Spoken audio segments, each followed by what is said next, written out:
What's up? What's up? What's up? Wake up, wake up. Wake up, wake up, wake up. Uh-oh. Wake up, wake up, wake up. Drop this right here. Come come over here and pull this down.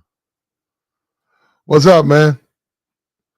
What's up? We finna speak on it, bro. What's up? We live, man. What's up? Wake up. What up? What up? Been hearing some rumors about Mike Tomlin. They're looking to get rid of him. They actually play today. Believe it or not, they play the Titans. Monday Night Football. Thursday night game. Yep. Right. Yep. Thursday night game. They play the Titans. What's up with you, Ron? Yeah, and we'll deal with that, whether he'll be able to do that or not. But there's rumors swirling that he's being set up to be fired. They tried to fire him, I think, last year. I don't know if it was last year or 2 years ago.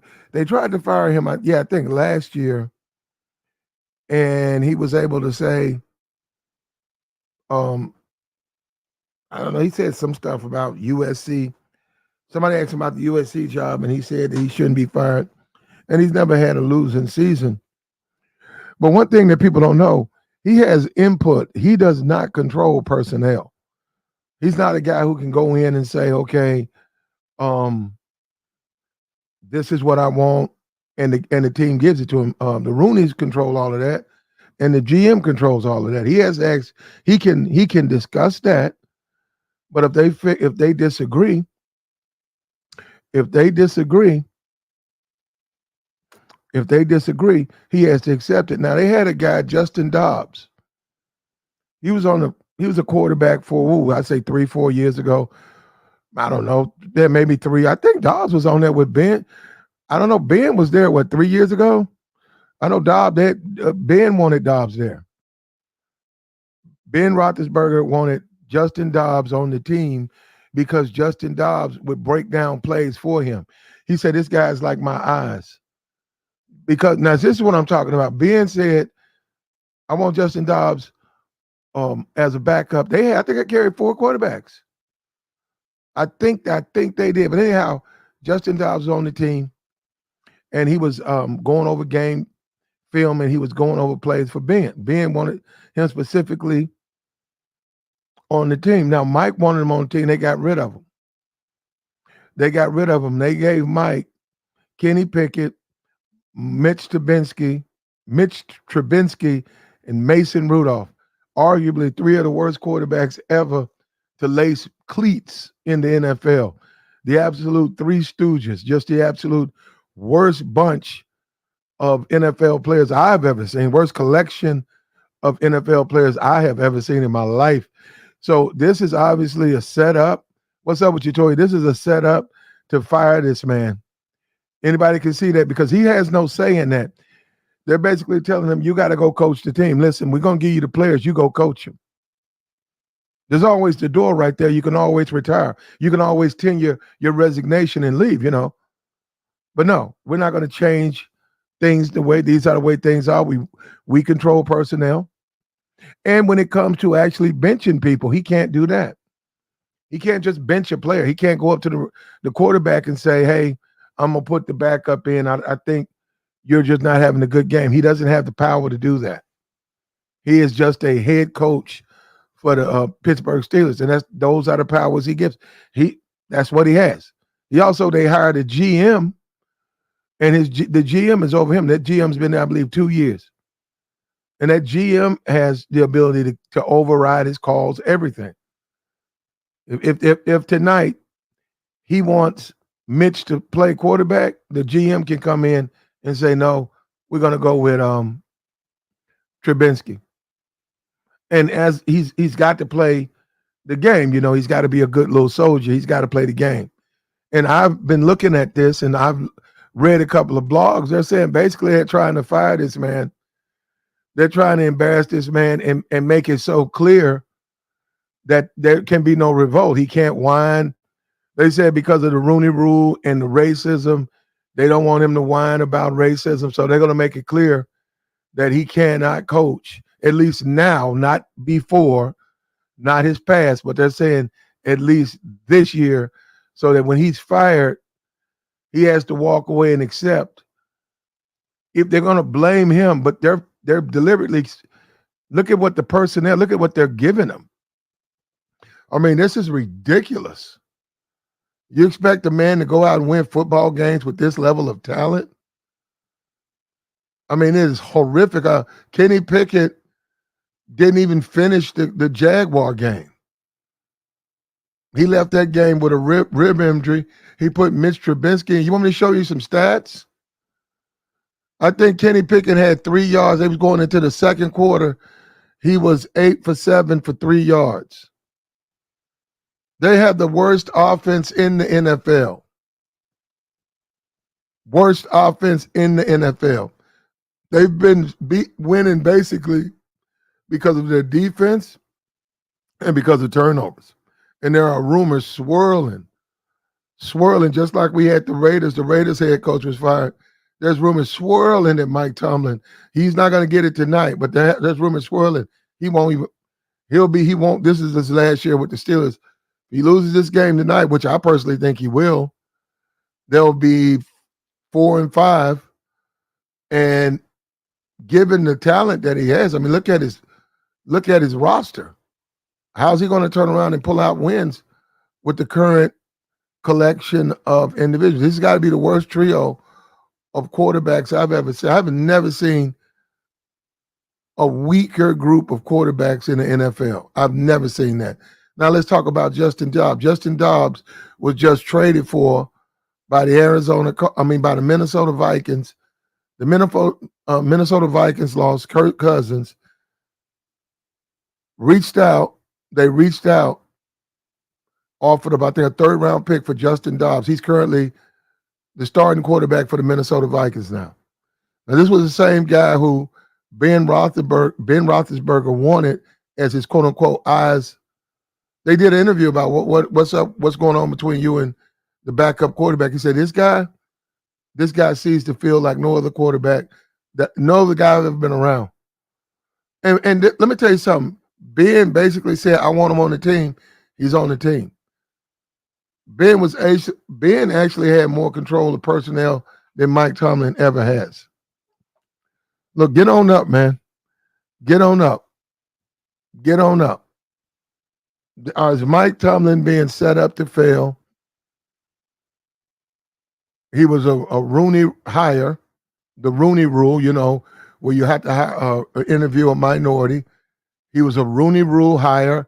He inherited a Super Bowl winning team whenever he came on, whatever year that was. I mean, back 2006 or whatever, whenever he was hired. He inherited a Super Bowl winning team. He inherited Ben Roethlisberger, basically played with him his whole career. Now that he's been gone, he did air about a winning season, but it looks like it's clear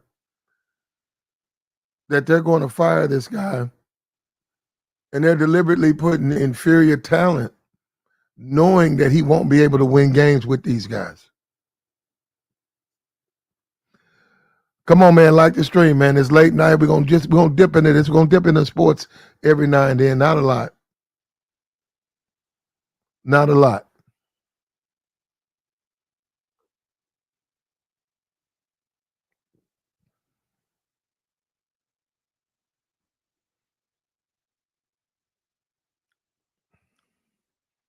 It's pretty clear Mike Tomlin is being set up for failure. Let me come over here. Take a look at this.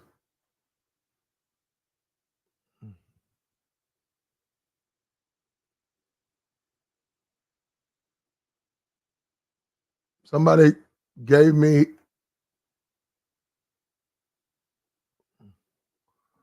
a stat. They said Mike has never had a losing season. Tomlin has won a playoff game in just 4 of his 16 seasons as head coach.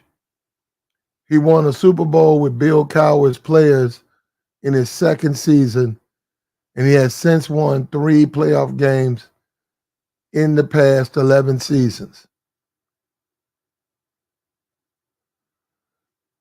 Yeah, that's it. In the past 11 seasons, he's only won 3 playoffs. Going back to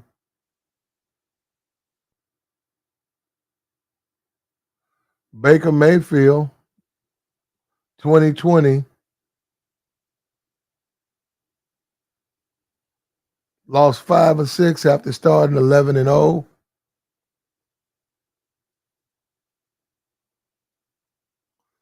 2019,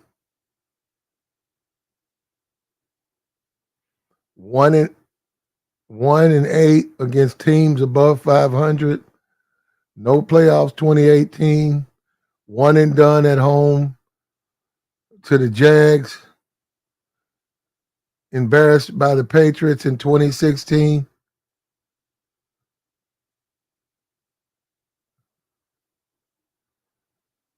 2015, Peyton Manning. 2014, one and done to the Ravens. 2013, no playoffs, no playoffs. 2011, the famous Tim Tebow, one and done against Tim Tebow, the 8-8 Broncos, despite being a 7.5-point favorite. Yeah, yeah, yeah. It's a lot of people are campaigning and saying this guy's being set up.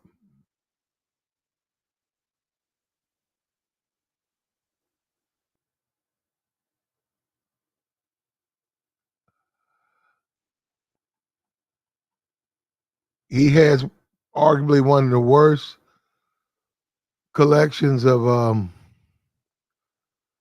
quarterbacks I've ever seen. We got I'm on it says right here,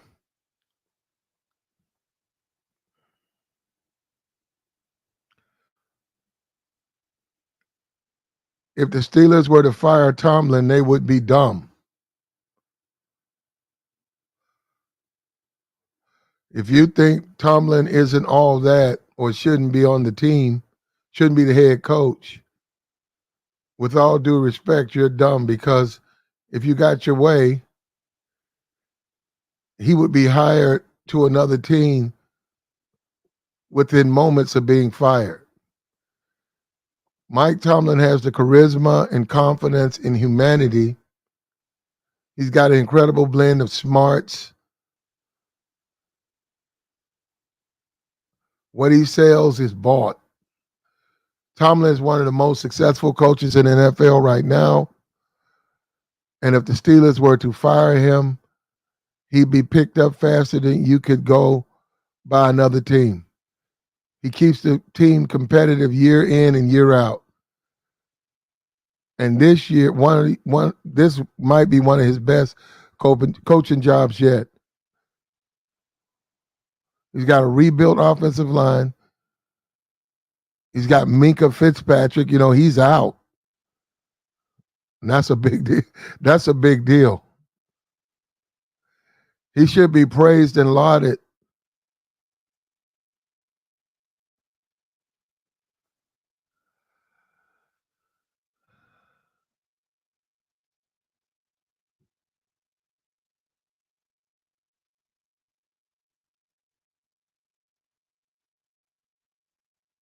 Given everything that he's accomplished with the team,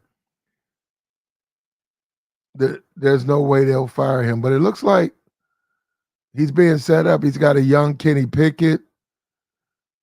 He's got a Mitch Trubinsky, a Bears cast off.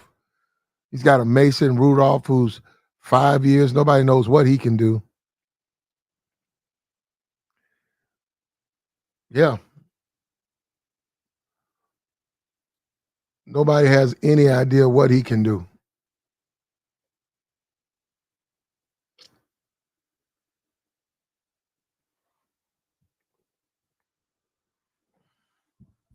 What's up with you, Chris? So the inmates are running the prison system. Maybe the football team is running the football team. Well, it looks pretty much like he doesn't have the personnel to actually win, and it's been deliberate. It looks like they've deliberately given him inferior talent, and I just don't think he'll be able to rebound from this. I don't think that he's going to be able to scrounge out any wins. I don't see how he's going to do it. I don't see how it's going to be possible for him to win football games given the talent. Given the talent. Raven Knight says Tomlin is trash. Okay. Well, given the talent, what I'm saying, given the talent that we see, given the talent, given the talent, given the talent, how's he going to be able to survive this year? He doesn't have a quarterback. You talk about the Titans on Monday night. They got two young quarterbacks. They put the older guy on the bench.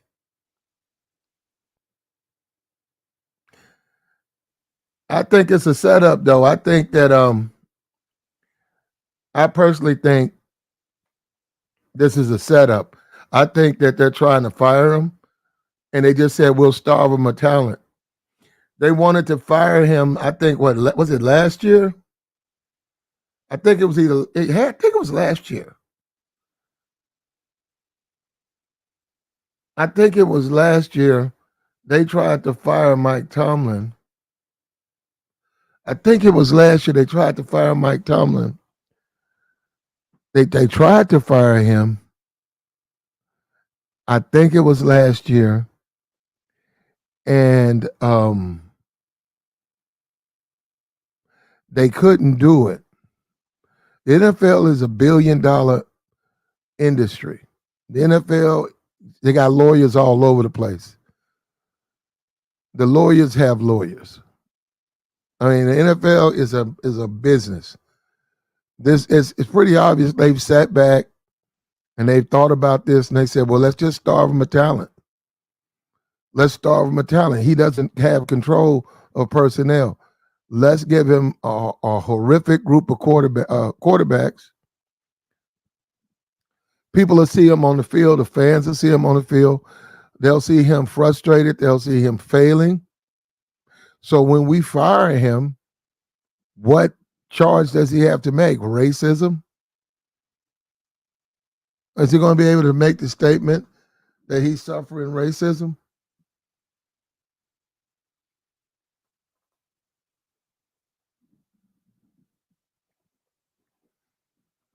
Yeah, it's going to be an interesting situation, and we see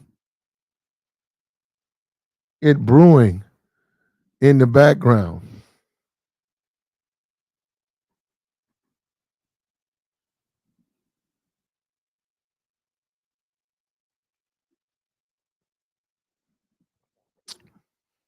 This has got to be arguably the worst trio of quarterbacks I've ever seen in my life. Mitch Trubisky's trash. I mean, he is terrible. He is terrible. He throws the ball behind the receiver consistently, overthrows the open receiver, quick to throw the interception. Then you got Mason Rudolph. I mean, I have no idea why he's even on the team. He never plays. He's in. I think he's done his 5 years, and Pittsburgh bought him back. I have no idea to do what. He's just holding the clipboard. Somebody was saying he's the only healthy quarterback. Why is he not playing tonight? I think this is going to come back to hunt Mike Tomlin. I think he's going to get fired. I think the Roonies.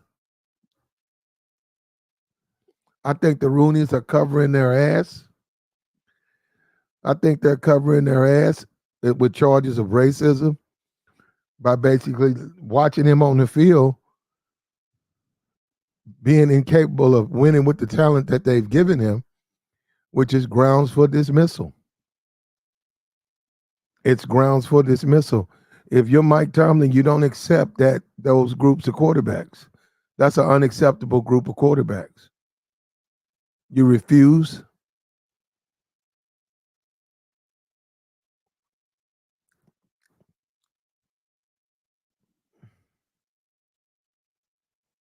Says Steelers should not be this low. They can't just get rid of them.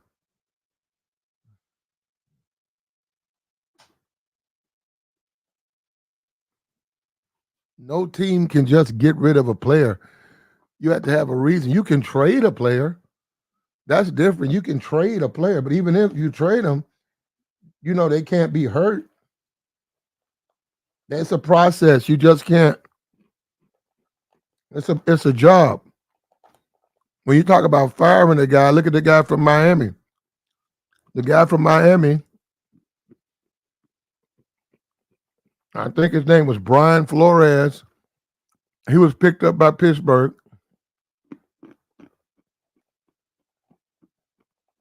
He charged the league with racism. He charged the NFL with racism. He said racism that he's getting fired.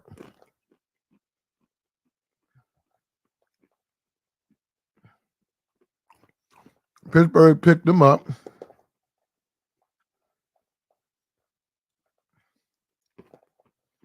That put the Rooneys on call. When they see Mike Tomlin picking this guy up,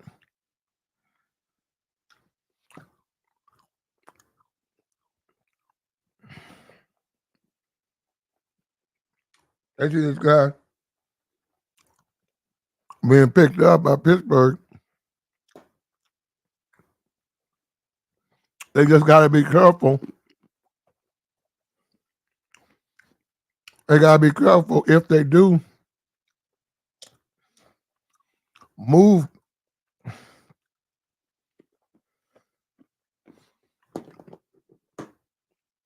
If they do decide to make a move and replace Mike Tomlin, they got to make sure they're doing it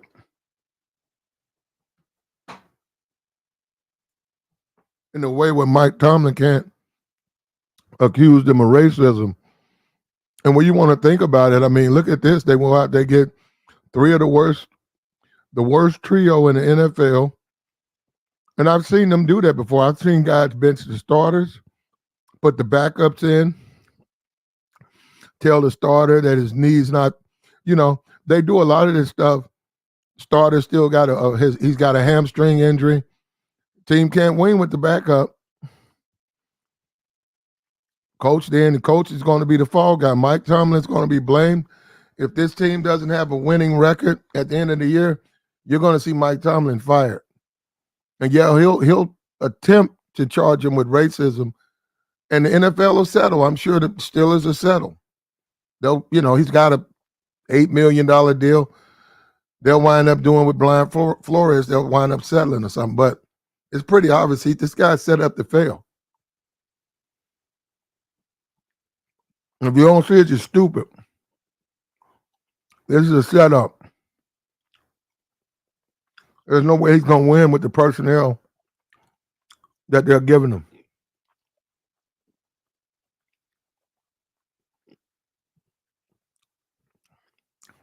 As an NFL head coach,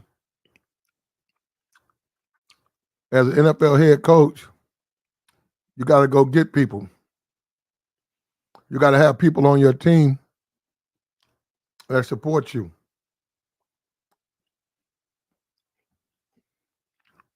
You got to have a quarterback in your back pocket. One of those guys got to be your guy.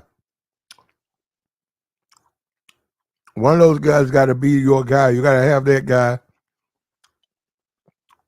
when you need a win. Got to have that guy on the got to have that guy up front when you need a victory.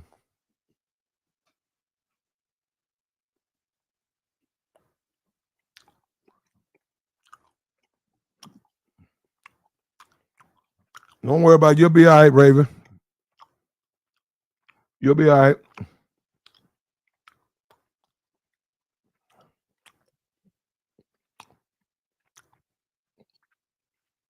Mike Tomlin is being set up. He's being set up. That in conjunction with a poor winning rate, his poor postseason rate of playoffs since 2011 is abysmal. I mean, it's been one and done. I mean, that's the Tim Tebow, Peyton got him. Jags knocked him out. Patriots knocked him out. They haven't won in over 10 years.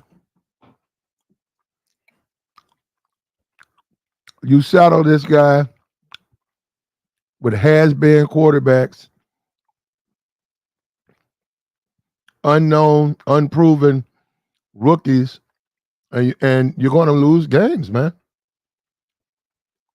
You're going to lose football games. And that's exactly what we see and what we've been seeing. And when you talk about a Shedeur Sanders, when you talk about a Deion Sanders, all types of rumors. I watched some of that UCLA A game. Colorado actually had the lead. The Colorado Buffaloes were leading that game up, and I think the second quarter, they was up 6-0. Flags, and they throw out Shedeur. I mean, Shiloh gets kicked out of the team.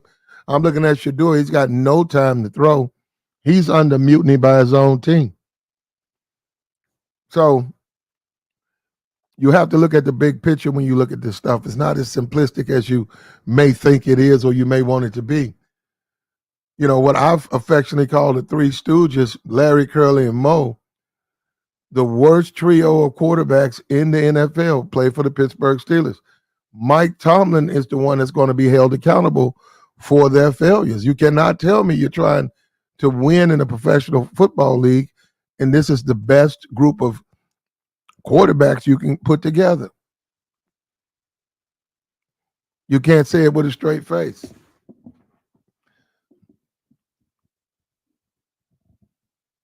Mike Tomlin is being set up to be fired.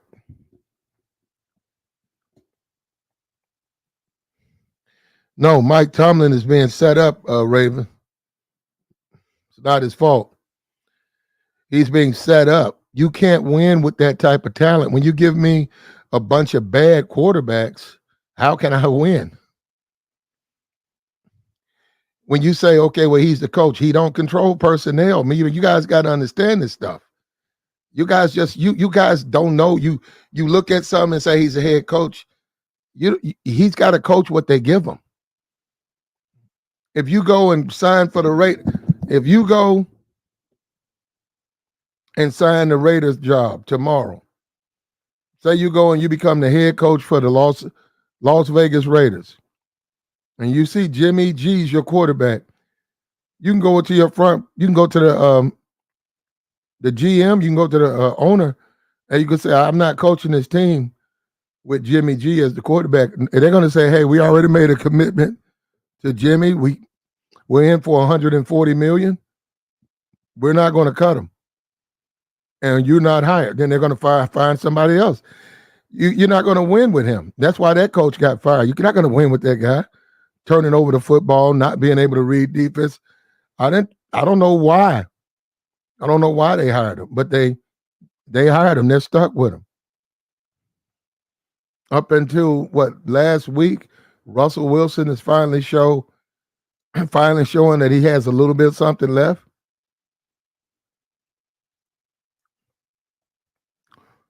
These are the worst groups of quarterbacks in the NFL, brother. Absolute trash. And I would say if this guy can get a winning season out of them, he deserves to be cast in bronze in the Hall of Fame as literally the best football coach ever to do it. I mean, look at his Look at his personnel. Look at his personnel. And they lost Minka Fitzpatrick, so Minka wasn't there. They lost Minka. He wasn't there for the Jags game. I don't know. You can go check his stats. He doesn't show up for this Titan game, but they're not going to win games without Minka. And that's a bit of bad luck. That wasn't necessarily planned. That's just a bad roll of the dice.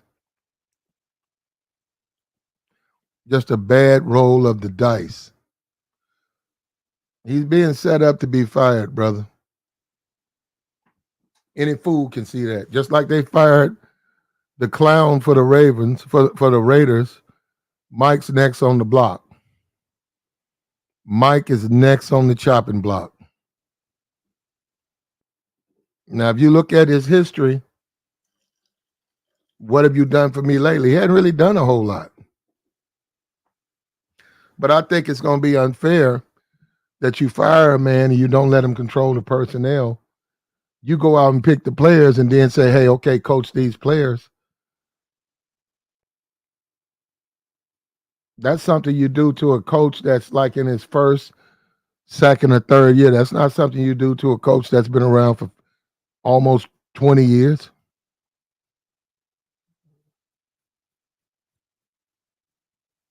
That's not something you do to a coach that's over 20. You don't do that. But they did that to him.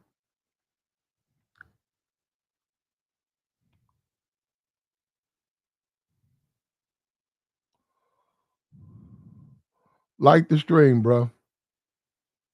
Like the stream. We went over his playoff record. It hadn't been good.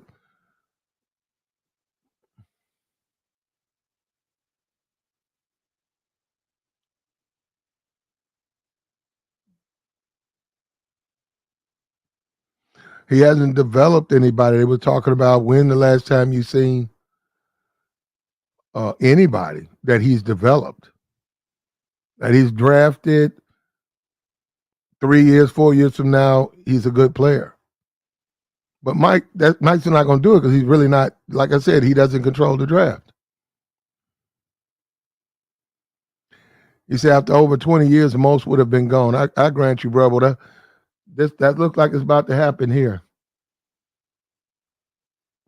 Looks like Mike, they're going to part ways.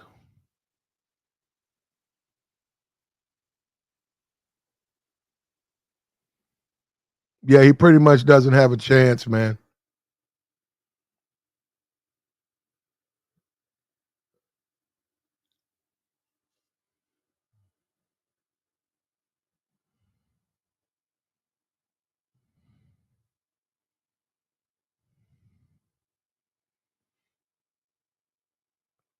I just don't see how you can win games when you have your talent is bad. He's got horrific talent at quarterback. His running back rarely shows up. They got good wide receivers. They got a decent tight end. The offensive line is in shambles. On the defensive side, they got a decent defense, but they lost Minka Fitzpatrick, and man, he does so much for that team. I'll be surprised if they can win anything without him. Now, he might be back tonight. I got to go check it, but he's a major part of that defense.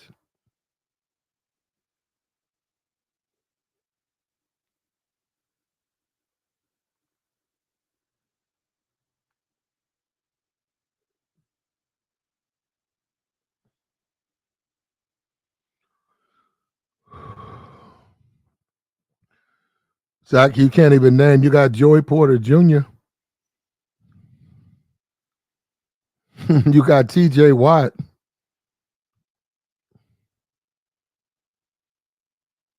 You know what? I can't. I'm thinking I can't. I'm talking about a linebacker. I can't even name one of the linebackers. Yeah, it's just a bad situation for all, man. He's being set up to be fired.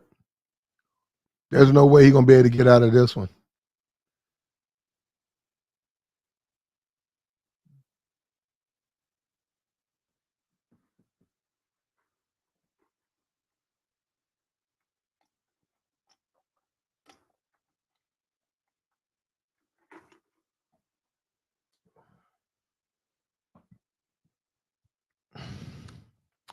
They take play calling duties from guys. They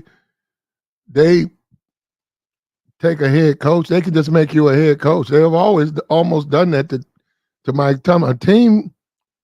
A team could take power over the personnel from you. They could take play calling duties from you. They can take, you got your offense coordinator, you got defense coordinator. They can just regulate you to be nothing more than the head coach. And you got to deal with the GM. Anything you want to change, you got to go through the GM first. You got to call up to the booth and say, I think that we need to put the backup in. The cornerback to me looks like he's hung over. I think we need to put the backup in. We're gonna go ahead and keep him in the game. And you lose. You the fall guy. That's the NFL. That's what it's called. You're the fall guy. It ain't about you going to the press complaining. It's just the way it is. They do that. They some don't take the job. But what I'm saying is not about, okay, I'm gonna go to the press and say I don't have control over personnel. I can't bench anybody. No, that's just part of being in the NFL. You're the head coach. If you lose, they're going to blame you for losing. And the only thing you can do is coach up the players you have, get them better, coach them up.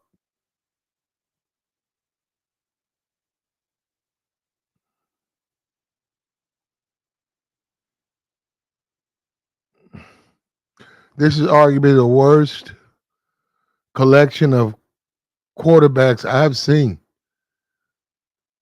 Just three idiots, just walking turnover machines.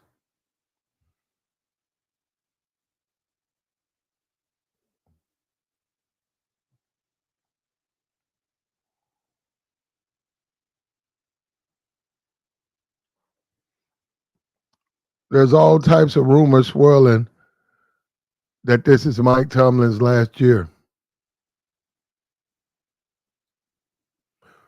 They're saying that he was a Rooney Rule hire. He should have never been hired.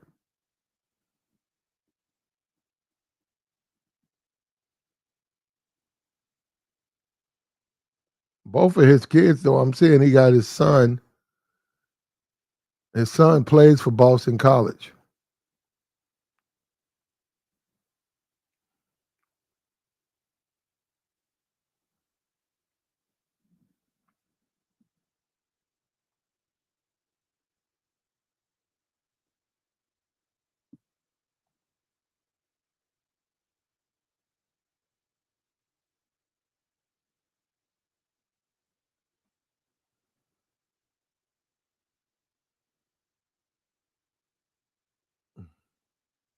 He's 131st ranked receiver. Yeah, I don't think he's gonna. I don't know. He might make it in the NFL. Who knows?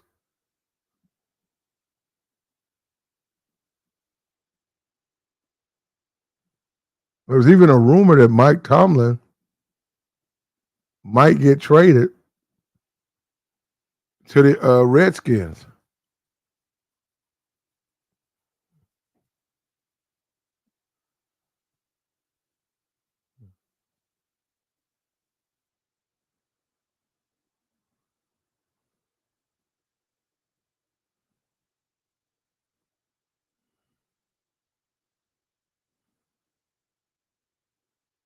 I don't know how they're gonna pull that off.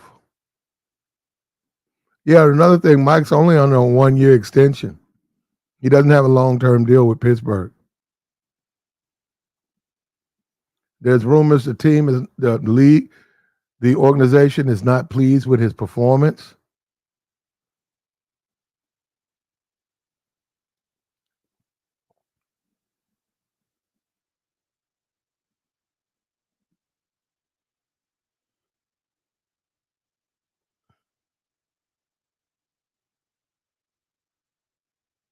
saying if the Steelers can trade Tomlin's rights to the Redskins for a draft choice.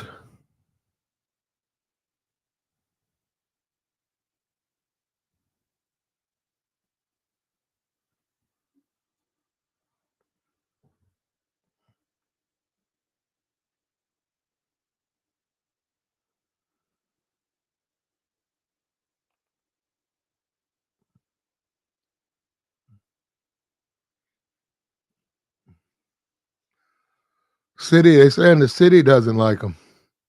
The fans don't like him. Say he's never fully been embraced by a large number of the fan base. When you go on these still blogs and still, yeah, these are the fans.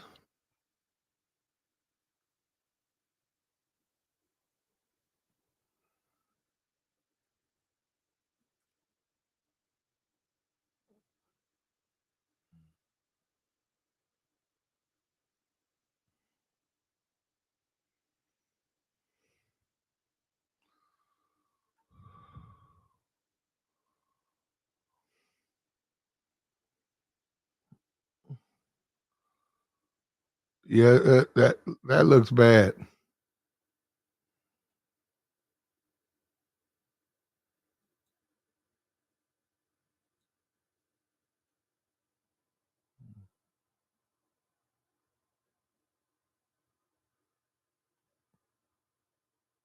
It all starts with the coaches. Many fans are fond of saying, and for so many, it begins and ends with the head coach. It's never the player's fault. The other team gets no credit.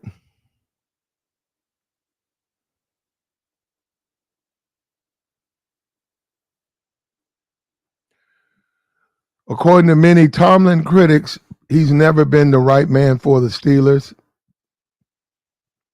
Maybe the Rooneys are starting to feel the same way. Mike is seeing it too.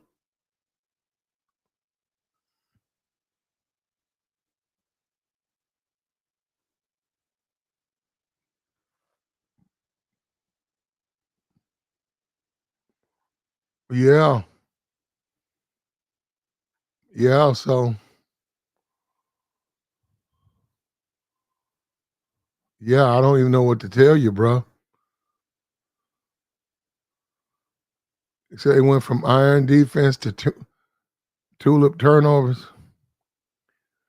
Yeah, I think it'd be best for him, man, because look at your personnel, bro. I'd rather go somewhere where I got a young team, a young quarterback that can play, that can read defenses.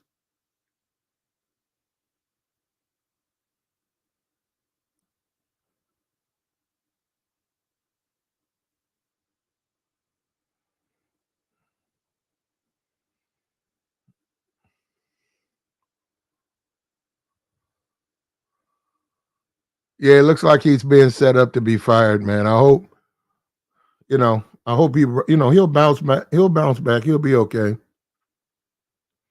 This is an ongoing thing. This has been probably for the 5 years in the making.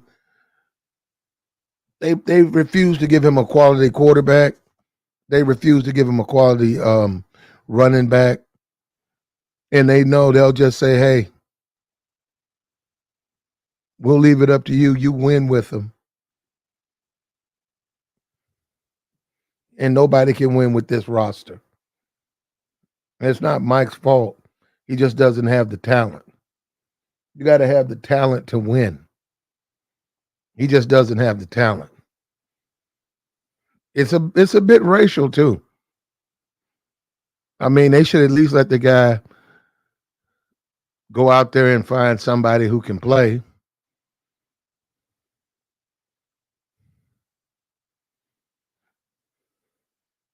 You look at the Jets; they went and got Aaron Rodgers. There was for a moment they were saying Pittsburgh was going to get Aaron Rodgers. I remember last year they were saying they got to give us some draft picks, but they might bring Aaron Rodgers into the fold. And that would have been Mike would have been the coach, Aaron would have been the quarterback. And I'm telling you, they'd be winning games. but the Jets got him.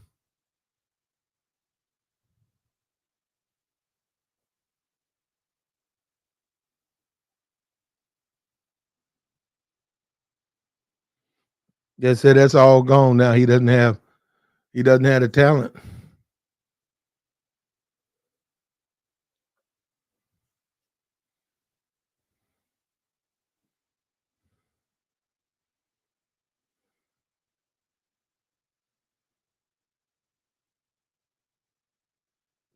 Well, I don't think it's the roster. I think it's the quarterbacks. And I think that their failure is going when they fail, it's gonna bleed back onto him. It's gonna make look like he's failing. Yeah, they went from a winning team to a losing team.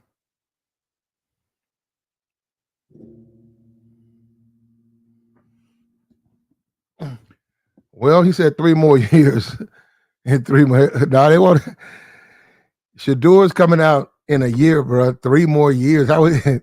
Nah, I'm not even going. Shador. He could use Shador now. He should go out and see if he can. He should ask Dion if he could borrow Shador for the Thursday night game. Shador Sanders is better than all three of those dudes combined.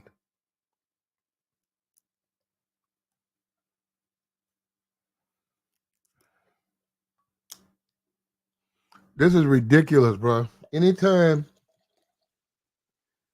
you come out, there's an expectation you're going to have an NFL roster. These guys are not even NFL roster. They're not even NFL talent.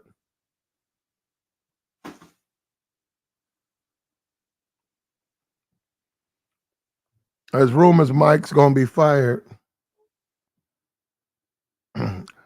Mike's going to scream racism. But I don't know if Mike can get away with that. He's been there for 16 years. Why would they pick this year to be racist? Maybe they just simply feel like, Mike's not the quarterback for this team.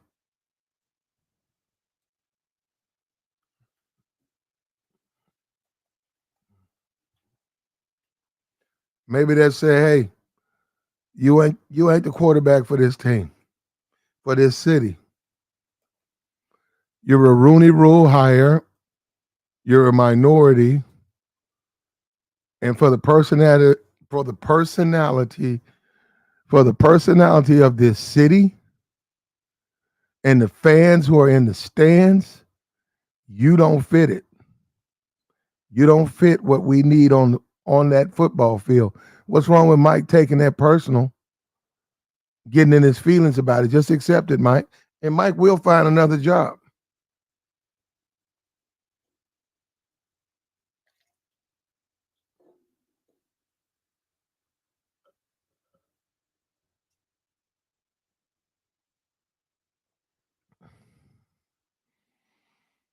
He says, I'm from Pittsburgh. He's not hearing the things I'm hearing. Well, that's what they're saying, brother.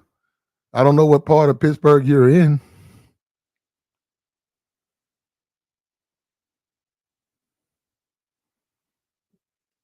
He said 27-10 tonight. We'll go. Okay. If you think that,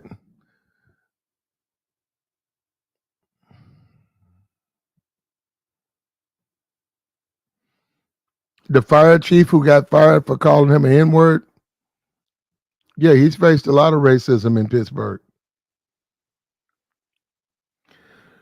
I just don't see how you can coach if you're not in charge of personnel. Like you can't make substitutions.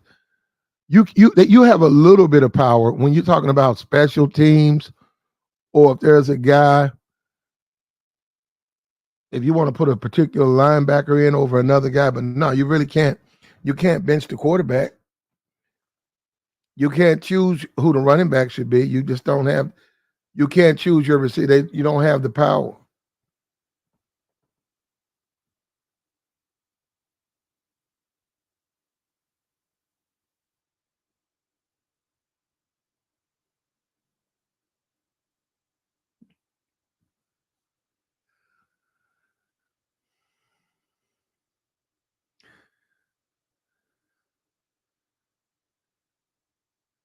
Dion praises his son a lot. When you look at Colorado, he talks about how his son is enduring the linemen are moving out of the way, letting guys come after his son.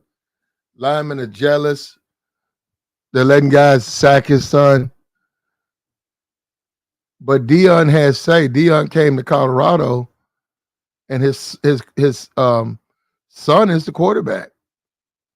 He has say on who plays. His son is the quarterback. His son's not on the bench. Dion's not there coaching with his son, third string on the bench. His son is playing. Mike has no control over personnel, brother. That in itself is a losing perspective. You can't win. You cannot win in a situation like that.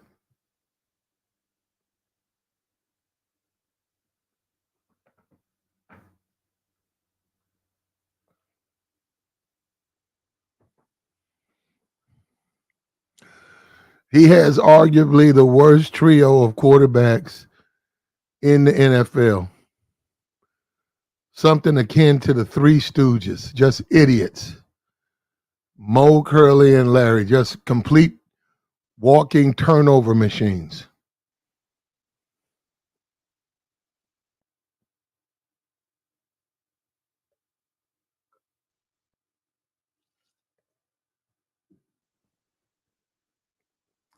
This is common information on the blogs. You see this in the comment section.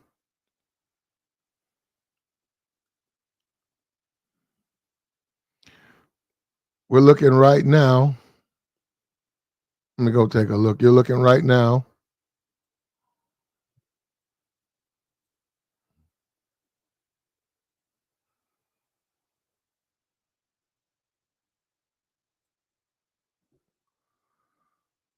It's at Pittsburgh Thursday night. Pittsburgh favored by 3.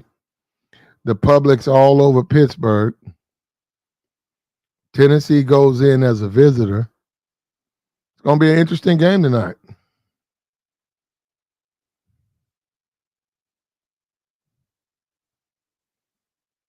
It's going to be a very interesting game.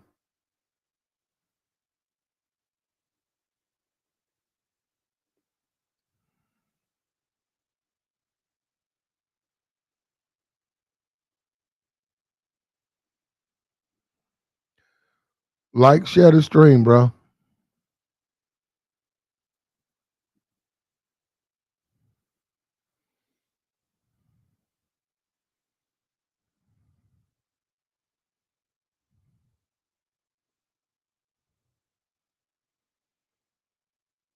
I got you, bro. When you don't have talent, you can't win, man. You guys got to understand there are ways to fire you. There are ways to get you to quit. Too many times you guys work for places where they're just up front. They just come up, they fire you, but there are ways to fire you. There are ways to get you to quit. You talk about a major corporation like the Pittsburgh Steelers. We saw Mike Tomlin throw that tantrum. I think it was 2 years ago at that press conference when they were suggesting that he might get fired. And he said, what about the guy in New Orleans who did get fired? What about, why aren't you guys bringing up somebody else? I think it was Sean Payton. I think he was bringing up Sean. He did get fired.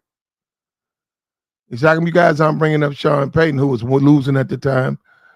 Why you guys aren't bringing up was another coach who was losing at the time. And he got up and left. And it's like, this dude throwing a fit when what's the difference between any other coach? Sean Payton did get fired. He got fired. You got your lawyers. They're going to say, hey, just don't get this guy talent. Get this guy trash quarterbacks. Let them turn the ball over. Let them fuck up, fumble. And then we'll blame it on his ass and kick him out the door. And he can't scream race. and say he got mistreated when it's because we gave him players and he couldn't win.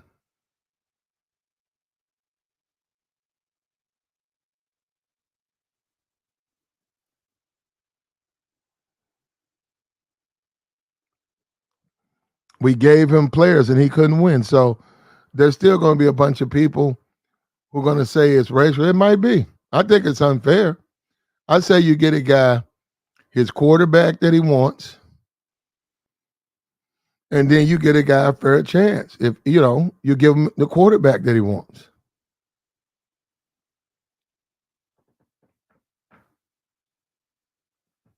The same way they do a lot of quarterbacks, they'll say they need some receivers. They need a offensive line. They need a running back. You got to give them pieces to win.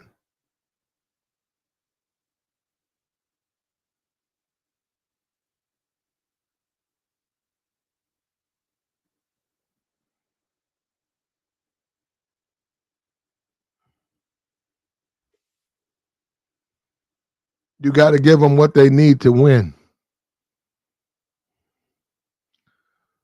What's up with you, bro? What's going on? Shout out to my team. Who, Pittsburgh? Yeah, but let me tell you something. Yep. They lost. They lost to the Texans. They got blown out by the Texans, and they just got blown out by the Jaguars. And Minka Fitzpatrick he's not playing tonight, right? I believe so. I don't think he's playing. Here's the thing. Let me tell you something about the Steelers. He's not being set up to fail. What it is, the Steelers don't believe in tanking. Me and my friend were talking about this, and he quote unquote says he's a Steelers fan, but I said, how about this? How about we trade to get Caleb from UFC, and we trade for draft picks so that we can get him. I said trade up TJ Watt and trade up a couple other people on the defensive end. And then tank. You would have a revolt from the fans. And that's what he said. He's like, nah, you can't do that. I'm like, why not? Like, I was like, yes, TJ Watt is probably top 5. He might be a top 5 player in the NFL. Definitely a top 5 defensive and in the NFL. It's like him, Myles Garrett, Aaron Donald, Micah Parsons, and then like TJ Watt is like at least in the top 2 or 3 in those mix. But you need to put up points. The defense is not an issue. And then me, people always say, oh, what is the hardest position to get like a quality player in? Is a left end, your left tackle, and your quarterback, right? But and those 3 positions define how the game is going to flow and everything. But I believe you need to get look, you got Caleb Williams, you got Bo Nix, and I think Bo Nix right now is better than Kyle Pitts, right? Not Kyle Pitts. I mean, Kenny Pickett. I think Bo Nix now. You're not going to get. Let me tell you something. They're going to probably finish drafting 13, 14, 15, maybe even 17. They're not going to come close to getting a Bo Nix or Caleb Williams or a Michael Penix. They're not going to get none of those guys, man. It's going to be one of the deepest quarterback classes in a minute. You got Penix in Washington. You got Bo Nix. You got Drake May.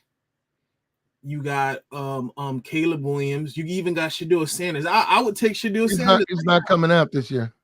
I know you don't like. I know you don't like Dion, but no. Dion said he's not coming out. That's what I'm saying. But no, the reason why he's not coming out is because they don't want him. His dad don't want him to either play for Chicago. He don't want him to play for Arizona. That's one of the main reasons why they would prefer. To be honest, they probably prefer to be on the Patriots if they could. But my thing is this: you can't in this NFL. You got to put up points. You can't just win off of having a running game and having a game manager as a quarterback. No, I mean, look at just not even the AFC West. Look at the AFC North. You got my man Joe Burrow. Mm-hmm. I mean, to me, the irony is that the dude that's the quarterback that's playing right now for Browns, PJ, he's playing better than Deshaun Watson was. Okay. And then it's like on the top of the list, last but definitely not least, you got what's his name? Damn, it's escaping me from the Ravens. Like you got that quarterback. Like, damn, I can't believe Lamar Jackson. Yeah, Lamar Jackson. Like, we're not beating Lamar Jackson just having Well, we beat them. We already beat him.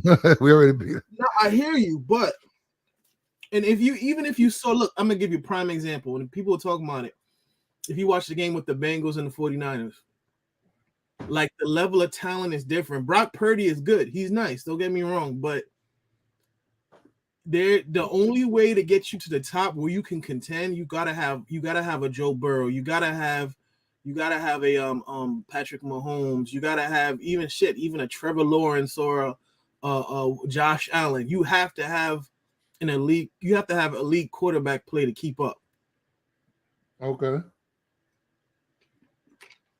That's why I think 49ers could never make it to the Super Bowl. You have to have elite quarterback play. Okay, that being said, look at Pittsburgh's 3 quarterbacks.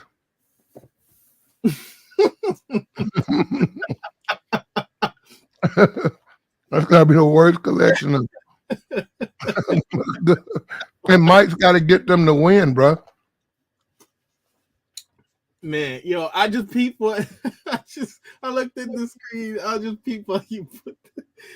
So that's Rudolph Mason, Kenny Pickett, and who else? Oh, Mitch Trubisky.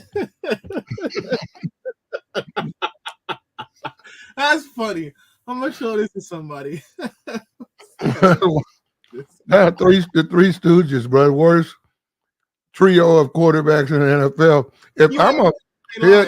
If I'm a head coach, I don't take that. No, I'm serious. Me and the GM and the owner, something's gonna be said because I'm not coaching those guys. Like, well, you'll coach who we give you. No, you're gonna give me something better than that.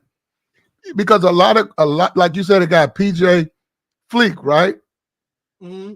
For the Browns, yeah, that guy was in Indy and he was in Carolina. A lot of the coordinators, right? Like that guy who he went to the Browns. That's what guys do. They'll bring a guy like him, even though you got a starter, right? They'll bring a guy with them in case the starter starts messing up. So that they can say, no, well, we'll go with the guy because they can trust that guy. They got a guy they know can play. They got a guy, we just get him on the roster, let him be the backup. And if the starter starts acting up, we'll put this guy in. And that's what happened to Deshaun Watson. When you look at Pittsburgh, Mike has nobody he can really, there's nothing he can do. This is his quarterbacks. And then when I brought up Justin Dobbs, Pittsburgh drafted Justin Dobbs. Justin Dobbs played with Pittsburgh. Ben said, Ben wanted, he was Ben's eyes. He was with the Browns, and Ben got to Pittsburgh to bring him back. And all he did was just look at the, those little printouts, and he would talk to Ben on the sideline. He wasn't even active. Like, he wasn't even in suit. And now he got traded, and, he went to the Cardinals and look at Minnesota. Minnesota just gave a 3rd-round draft pick to bring him back to Minnesota to play out the rest of the year. So I'm saying this Justin Dobbs better than anything Pittsburgh got. They're up here trading him, and he's better than anything they got on the roster. And it's rumors that Mike Tomlin wanted to keep him, but he was overruled by the GM. So this was sabotage. They deliberately trying to fire Mike Tomlin. That'll be dumb because we got that Raiders job coming up. You got that Bears job coming up. I don't know. To me, honestly, I believe the Steelers, that's their guy. I just believe they figure, I don't know what's going on with the Steelers, man. Like, it's just weird to me. Like, just tank one season. That's all. It doesn't make any sense. And it's like from the time we had Le'Veon, we had Antonio and Ben, right? From even after the years after they left, like we were only on top of the division because the Browns couldn't get it together and Lamar Jackson was still building. And maybe we would have hit. I remember one of the last games we had. When the Browns beat us, they spanked us. And that game was the end of the Steelers' dominance. From then on out, it was just mediocre season after mediocre season after mediocre season, right? To me, it's like just tank one season or just trade up. It doesn't hurt. Look at the Raiders. The Raiders they're talking about, and honestly, the wild stuff is the Raiders have a better team talent wise than the Steelers do, and they're talking about trading all their pieces. They're talking about trading Murray, Joshua Jacobs, Murray, Renfro, Devontae Adams, a bunch of people they thinking about trading, and they're still better than the Steelers. So why keep TJ Watt? Like, it doesn't make any sense to me. Well, Pittsburgh can't do that because of the allegiance the fan has to Watt. He's a fan favorite. He's a major reason why those fans come to the stadium. Pittsburgh wouldn't work for Pittsburgh to take a Caleb Williams because the fans of Pittsburgh could never bond with him. You know, they couldn't. I mean, you can say what you want to say, but I'm just telling you the truth. And the owner, if you're an owner, you have a product that, you know, you're trying to sell a product. You're selling seats to your football team. And by getting Kenny Pickett, from the standpoint of bonding with the fans, you know, he would play at Pitt. He grew up in Pittsburgh. So that was a bond, but he's not a good player. That's my thing. I'm from New York too, but I hated that about them not always. They're like, alienate the fans from Eli if Eli get benched, and then these dumbass Giants fans, and that's why I can't stand New York as well. That's one reason why I had to leave. But I'm leaving. But like the whole thing with the Giants fan is like, oh, don't bench Eli. Why you benching Eli for? It's like we gotta try something new. Like, come on. What's his name? I forgot his name that created the West Coast offense. He didn't keep up. He didn't stay with Montana forever. You have to move on. That's the thing about football. You can't lose. You cannot lose your fans. And a team like Pittsburgh is a blue collar team. It's the fans love the team, and by them having the players they have, like a Watt, and then you got a Pickett. Look at their roster, bro. Look at their quarterbacks. Those are Pittsburgh players. What's the point of keeping a player just because he plays for Pittsburgh? You talking about the seat, having fans in the seat. What's the point if you're not even making it to the playoffs? Like, well, you blame that on the coach. But see, they've never embraced Mike Tomlin. The fans have never said Mike Tomlin. They've never embraced it. That's more of a Rooney Rule. He coached the team, but they don't particularly care. They've never liked Mike Tomlin. I agree. But I mean, the funny thing is, Mike Tomlin, he could be that type of person to be like, you know what? Because remember, they were talking about him going for that USC job. You know what? He could be like, you know what? If y'all not going to allow me to get the quarterback I want or I need, go to the Raiders. But he should have done that, though. Why didn't he do it last year? He could have said that. He could have walked in there and said, there's no way I can win with these guys. It is not about Caleb Williams. It's like, but see, as a head coach, you got to look around the league and you got to have particular quarterbacks that you say, hey, because you might not be able to control. As a head coach, you have some power. You can, like, Joshua Dobbs. He could have said, well, we need Joshua on the team. Well, why? Because I need him on the team. He's good for Ben. He's a young quarterback. He's developing. Okay. They said, fuck you, and they sent him away. Now, look, Minnesota, he did good for the Cardinals when the quarterback got hurt. He did good for the Cardinals, good enough where Minnesota, who just lost Kirk Cousins, just sent a third-round pick, and he's going to finish out for the Vikings. And believe me, let me tell you something. Vikings are looking at him as a potential starter. They're looking at him like, hey, man, you play well the rest of this year, we're going to go ahead and give you a deal, and we'll trade Cousins. Maybe. But, well, he got to play well. What I'm saying is but that's what I'm saying. You see how that football team is reaching out trying to build. Pittsburgh don't do stuff like that. That's why I don't understand why Mike Tomlin even wants to stay there. I agree. I didn't get why the little or go and play for the Cardinals. You never know, that Giants job might open up too. if Mike Tomlin was to go to the Cardinals and win, he'd be literally the highest paid coach in the NFL, and he would have control of personnel, and he would be somewhere where the fans like him, where he's wanted. Instead of he's trying to force himself in Pittsburgh. They don't want him there. Oh, you know where he can go? If you've been watching the Chargers, he can go to the Chargers. You never know. There you go. That'd be the perfect spot if I was him. Now, he talked about Sean Payton. Why aren't y'all talking about Sean Payton? Sean Payton got fired. He got fired. Now, Sean Payton is now coaching the Broncos because that's what it's called, Mike. You lose your job, you dumb fuck. He sat up there and bitched. Okay, well, then they kept him around. But then they fucked him with those quarters. Look at his team. And they play it tonight on TV, Thursday night game in Pittsburgh. And they're going to lose. With no Mika Fitzpatrick. They're going to lose. Yeah, so what about their secondary? They don't have no secondary. It's going to be like something like 13 to like 18 points. This is the problem with Will Fuller, and I don't even know if they're going to put Malik Willis even in the game. They said they got some packages. But the problem with Will Fuller, the quarterback, they don't have no game tape. They got college tape. They don't know what that guy going to do. When you look at Atlanta, that guy was throwing deep. Atlanta was completely unprepared for what he was doing. They was basically coached up to stop the guy that they benched. That's how they was playing. They came in playing the defense to stop what is his fucking name? The coach of the quarterback for the Titans. Mike Tannehill? Yeah, Tannehill. They came in with a defensive package to stop Ryan Tannehill, who don't throw deep. And when they came into this Will Fuller, that dude threw, I think, 2 touchdowns over. They took the top off the defense, and he was very accurate, and they just caught him off surprise. And they came in and he won. Now he'll be on the road in Pittsburgh. Believe me, there's a buzz, and believe me, Pittsburgh.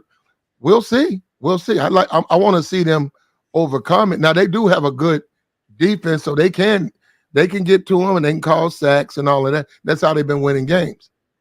But we'll see. I think that this is a setup to get Pittsburgh to Mike either to quit or when we fire this guy, he can't scream, racism or he got mistreated. That's interesting. But I have some theories to that. I was thinking about that while I was getting ready to come up here. I was thinking I'll be devil's advocate, and I don't believe that's the case. I believe that it's really that the franchise is saying, no, we don't want to tank. They believe in just grinding it out. I also believe if they wanted to, they could have gotten rid of Mike Tomlin if they wanted to. People say, oh, they're a family-oriented team. They don't believe in, their franchise don't believe in firing so quickly. But I'm like, you got the Commander's job is going to be up for grabs. They're going to fire Ron Rivera. They already got rid of Mike McDaniels. The Chargers, if they don't make the playoffs, the Staley guy probably definitely going to get fired. I just believe this season, I don't know, man, because I just believe it's like you have to get a quarterback. You will never see another group of, like, you literally have 5. I can count 5 quarterbacks right now that can go into the draft. That can go in the first round right now. Yeah, but Pittsburgh won't be able to. It's going to go higher than Pittsburgh's going to be, even if they're drafting 10th. Pittsburgh's not. And then you got to also understand, Pittsburgh don't draft like that. Like, they don't draft flash. They don't like flash. When you look at a Cab Williams, they don't like guys like that. They'll drive for Bo Nix if they can get him. Yeah, but that's what I'm saying. They don't like anybody. Michael will be perfect for him if he can make it there. Michael who? Penix. Oh yeah. I was telling people I think he's better than Caleb Williams. My coworker was arguing about that because I feel like Michael Penix does less with more, but they might be able to trade for a Justin Fields or I don't know who they're going to get. I don't know who they're going to get, but at the end of the day, they're going to wind up getting like look at a guy like Deshaun Watson. They wouldn't let him. Pittsburgh would never take a guy like that. With that type of history, with all of the women and the allegations, they never have a guy like that. He's like Ben Roethlisberger. I don't think it's that. I just think well, they protected Ben though. I hear you. They still have Mike too. You know what I mean? Ben, do you know Ben really had more power than Mike? I mean it. No, I'm saying if Ben wanted you on the team, Ben could go to the owners and say, "I really need this guy," and they could say, "Well, we know why I just need that." Mike, they had got rid of Justin Dobbs, and Mike didn't bring him back. Ben brought him back. Ben got on the phone and said, "We need him here," and it was like, okay. He'll be fourth string backup. And Ben was going over how when they take pictures and on the, you said the quarterbacks looking at the little tablets. Mm-hmm. He was like, this guy, he's like my eyes. He shows me things. And that's the only reason he was there. I was like, damn, that's cool. Because it managed to keep him in the NFL, even though he was bouncing around. So now you look at now, Dobbs looking at, he's going to get money. Did you see him where he played against the Cowboys? That was he did. He did good against the 49ers. No, he did good against the Ravens. On Minnesota, he's going to be even better. Yeah, he's going to be even better talent. Yeah. No, I'm happy for the guy. Guy's going to get his money. He'll get a nice $30 million, $20 million deal, couple of years.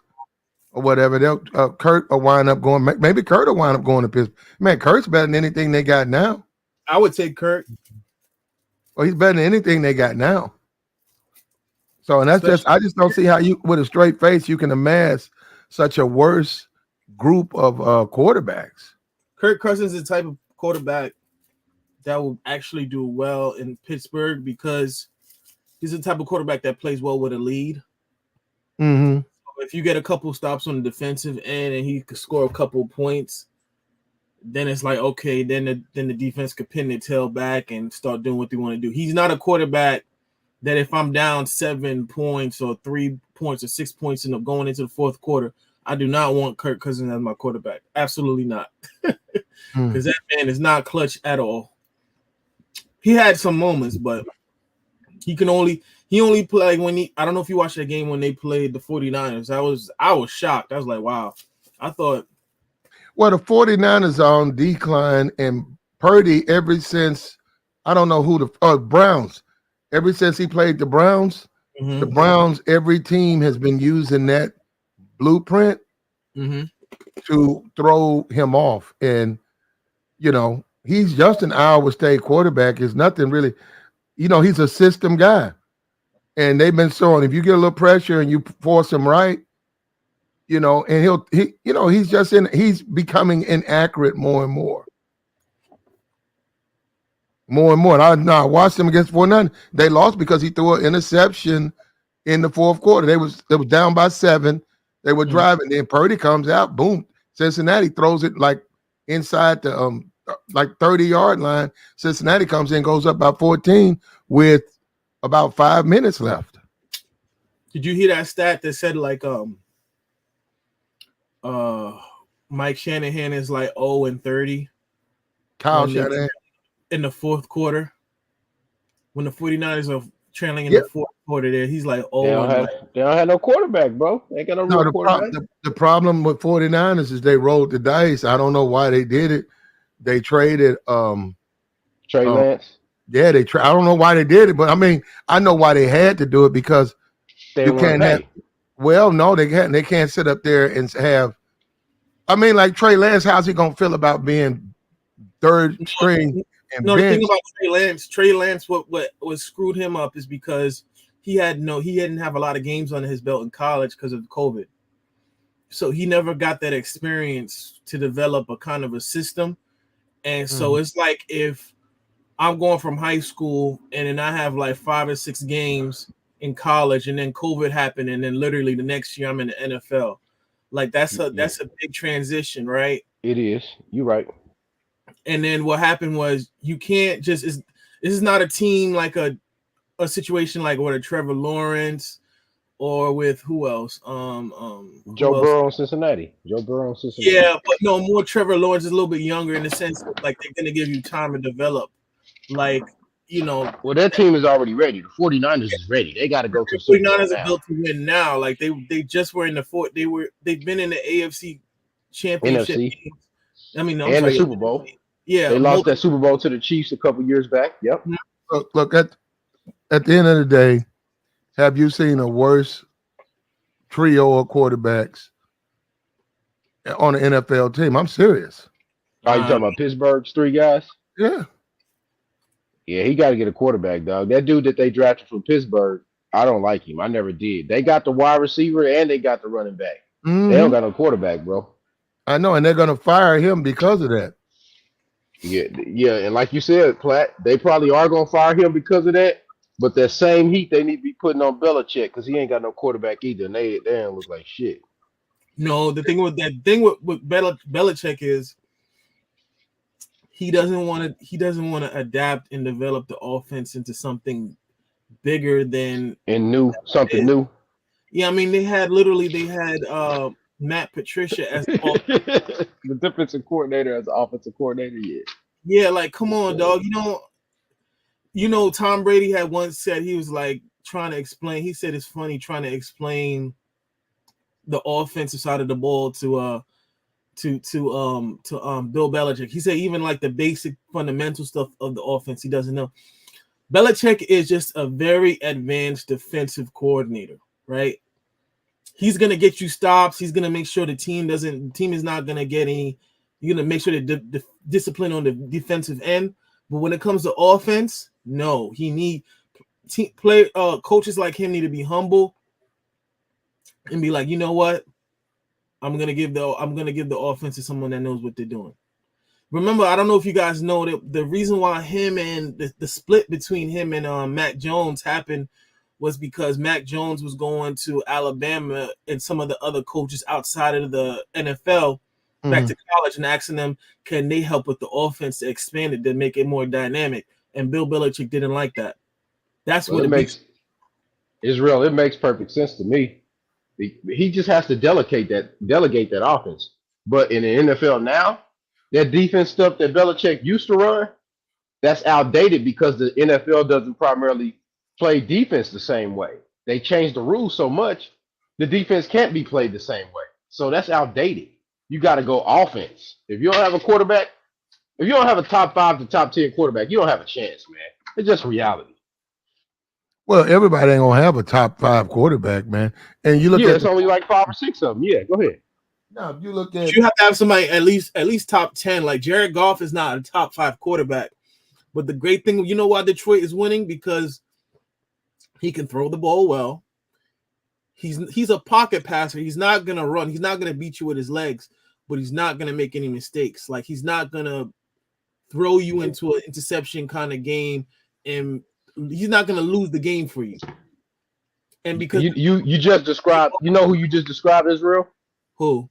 You just described Matt Schaub from Houston years ago. That's all these guys are. Most of these guys are Matt Schaub. That's who they are. They're good enough to get you into the playoffs, and that's it.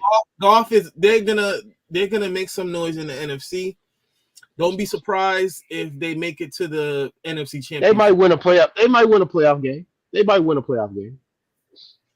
Because if you watch, Detroit, Detroit. Yes, Detroit. They might, like I said, they might win a playoff game. Go ahead. I don't see them. I don't think. I think the Eagles. I don't see anybody. Maybe I mean Dallas got to play them twice, right?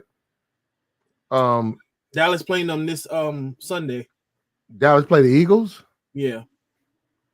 You sure? This Sunday coming up. Yeah, they play this Sunday, and the Bengals play the Bills, and the Chiefs play the Dolphins. Yeah, them are the best games of the weekend. Believe it or not, people are saying Dallas. This might be their year because even though they lost to the 49ers, with what's going on with Purdy, and Dallas they can handle the Eagles. So Depends. I think they'll beat them this week. They got to make it to the NFC Championship game first for me to actually take them seriously. And that's why I don't take Detroit serious or Dallas serious. Neither one of them. I mean, if you think about Dallas is very similar to Buffalo. Josh Allen's a good quarterback, but he's never made it. No, he has. The best he ever did is lost to the Chiefs here in that game where they had 40-some points. That's the best he ever did. Yeah. But Josh Allen but people don't bring the pain to him like they do to Dak. They don't. You know why? Because No, they do. They do. Josh Allen, they do.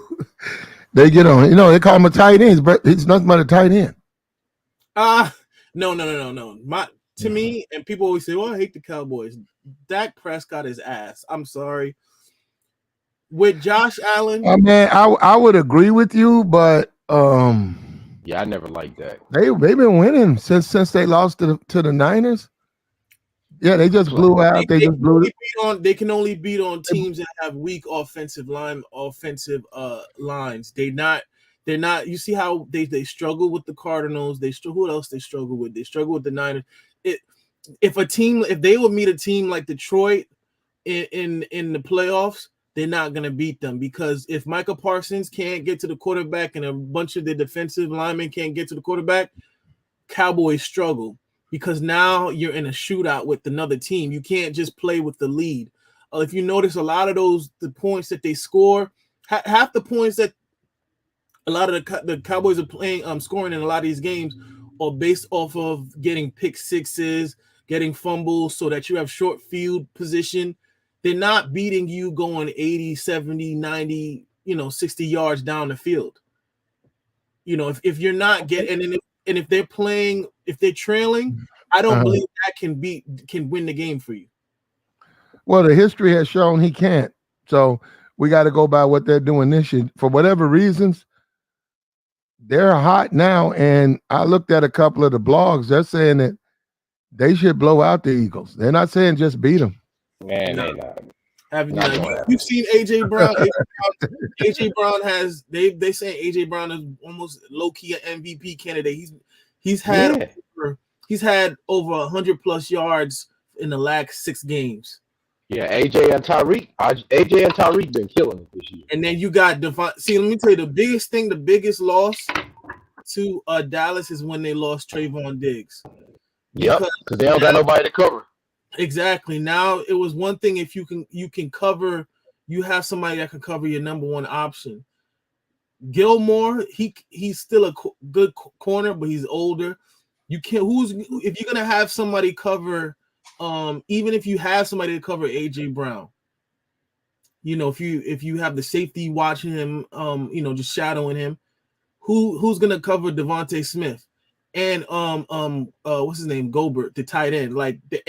Their run game is crazy nice. People sleep on their run game. With Swift, he got traded to the from Detroit. If their offensive line holds up, and Micah Parsons in them can't, because they feed off of Micah Parsons. If Micah Parsons don't get no sacks, Dallas starts to struggle. So it depends, I got you, man. But Mike, I hope Mike, I'm with you, Mike. I think you're being set up, brother.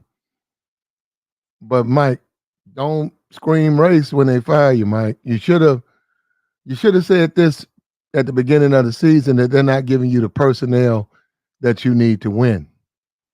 You don't. Mike, don't do it. They coordinator is horrible too. Platt, they offensive coordinator horrible. Yeah, Canada. Well, but here's the thing. Yeah. From what I heard is Mike Tomlin had him asked for him to be there. Yeah, that's what I'm saying. They talk about Mike, his decision making, like he tries to kick field goals, and when you look at the score of the game, then he goes for it on 4th down, and they get stopped, and it's just a lot of bad decisions in game. His in-game coaching has been questioned. I think they might win 1 or 2 Super Bowls, Platt.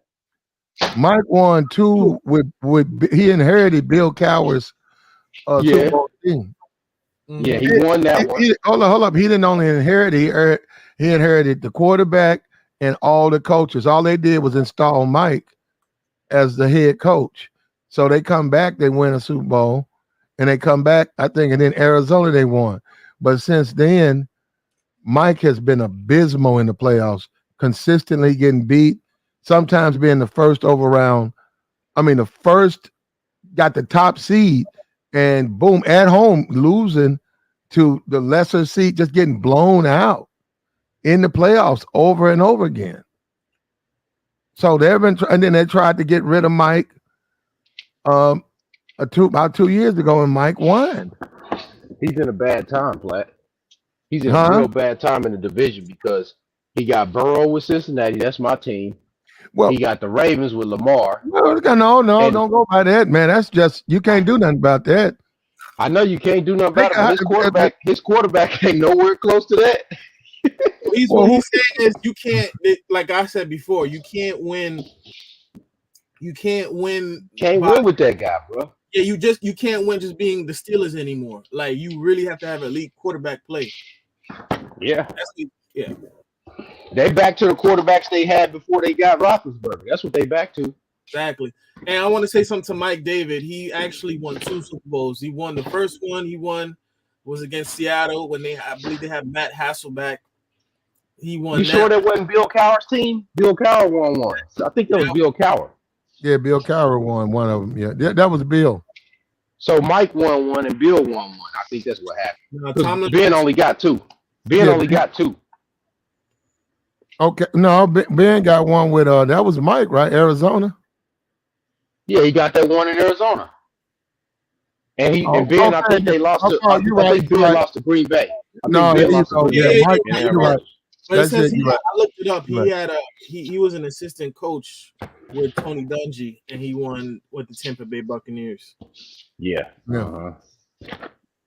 Yeah, he lost a quarterback, bro. Until you get a quarterback, he got a shot. Yeah, he lost the one against Green Bay, and since then, since 2011, they got out of a thing about how he's just done nothing but lost playoff games, and has yet to be able to get back in the Super Bowl. And none of his, like, the players, he's like development. He hadn't developed any players, and he's just a horrible head coach. He's probably going to get fired.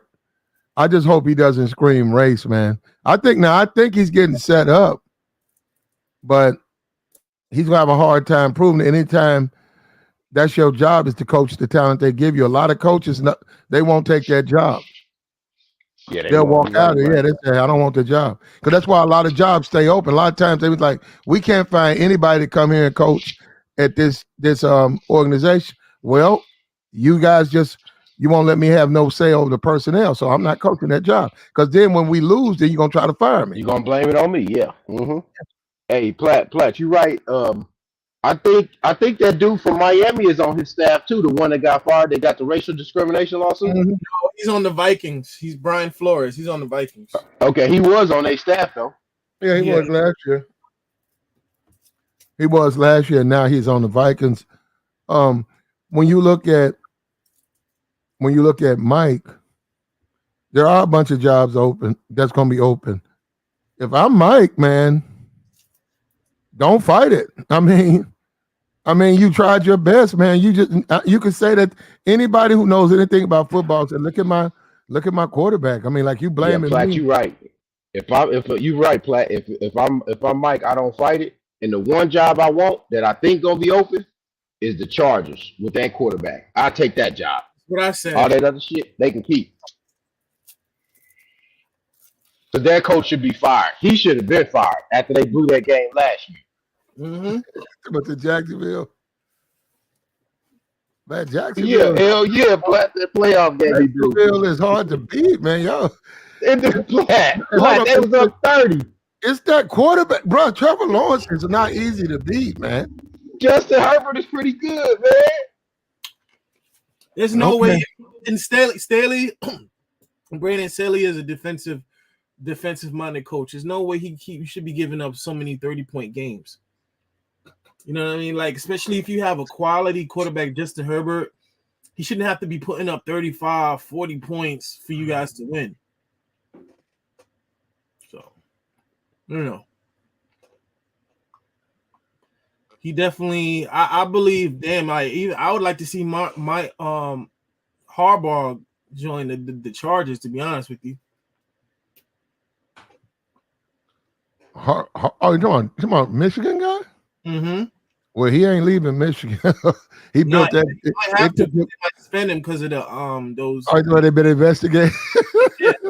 They might run him out of there. No, you know what? He really had to violate to get run out. You really they're not got gonna to run him out. He used to be the quarterback. They're not gonna run him out. No, I'm saying just videotaping practices, accused of paying players. Man, that's all of them. They're not about to fire him too, Flat, and they just fired the black coach at Michigan State. You know what I'm saying? Michigan is gonna be going crazy. You would literally have to, like, Dion would have to cash app a player in his name from his phone, and they got to see it before the NCAA would say he violated, or they can prove. They can't prove it. You can't prove any of that stuff, man. So Michael get Michigan, and then from what I've been understanding, that's how they said college football is filled with false allegations. They said that's what if I'm coaching for Ole Miss and I lose, I'm gonna accuse you of fucking violating. I'm just gonna go down there and say you lied, you stole my recruits, and start an investigation on you. Fuck you. You beat me. I'm finna get fired anyhow. They said they do that all the time in college football. And they got to go investigate it to find out if it's legitimate. But that's how they operate. And that's what they were saying about Dion. You guys trying to throw a racial component. Those people go after each other all the time with lies and false allegations to try to stop that other team from winning.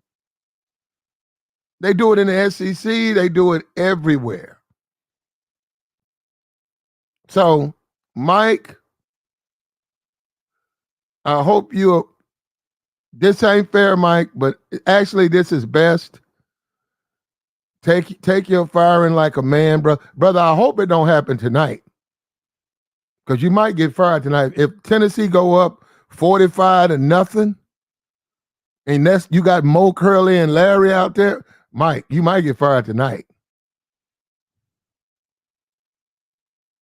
So just take it like a man, brother. And Mike does mean a lot to black people. I saw the Glorilla interaction, the little girl, she probably grew up watching him. I don't know how old she was. She 22, 21. My mom loved Mike Tomlin. She's like, oh, where's the black head coach? Yeah, okay. So maybe she as a little, maybe that's what she's seen on her TV when she's 12, 13 years old, and now she is meeting him. She act like she was his goddamn his kid or something. The way she was acting, Yeah. And so, I mean, Mike, look, man, I'm not against this brother, but brother, if you don't win, it's called move on to the next. And if I was a head coach, there's no way I would try to coach that. I would be in front of Shannon Sharp. I'd be down there talking to Stephen Smith. I would be all over the media saying, you must be out your fucking mind. How can I win with that? with the fucking Three Stooges. Hey, Flat. Remember they had him with his backer was the dude from Detroit. What was his name? Charlie Batch. Remember Charlie Batch was the backup for a long time? Mm-hmm. So he had a couple of good games though, but I feel you. Yeah, Batch was back up for a long time. Michael Vick post dog situation is better than these three dudes. Michael Vick's better than all. Man, we'll be here all night. You get so many quarterbacks. I'm talking about right now. Tony Romo's better than all three of those guys. Absolutely. You can drag him out of the booth right now. He's better than them guys. Yeah, that's man. Those guys are.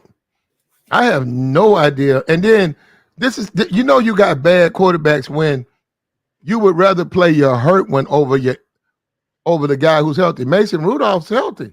He's on the roster. They talking about putting kids. Hey, that's the one that he got hit with the helmet, right? Yeah, Mason Rudolph got hit with the helmet. Yeah, well, Miles Garrett. Yeah, he got locked. He got locked upside his fucking head. Trash. On national TV. Trash. I follow Rudolph Mason on Instagram. I follow a lot of the Steelers players on Instagram. But well, he got me with that helmet, man. I was like, damn, it's terrible out here. That's how bad he is.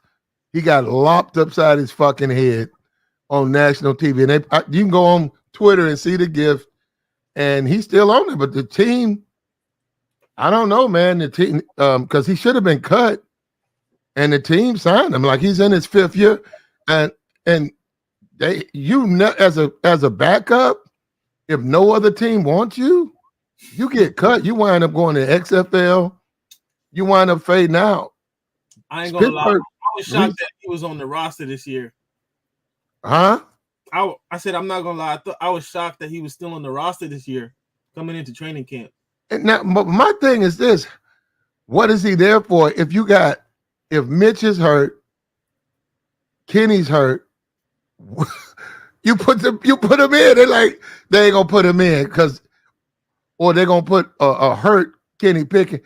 Then why is he on the team? True. You gotta trust your quarterback too. You can tell when a quarterback bad. When he's so bad, you don't even trust him in there to take a fucking knee.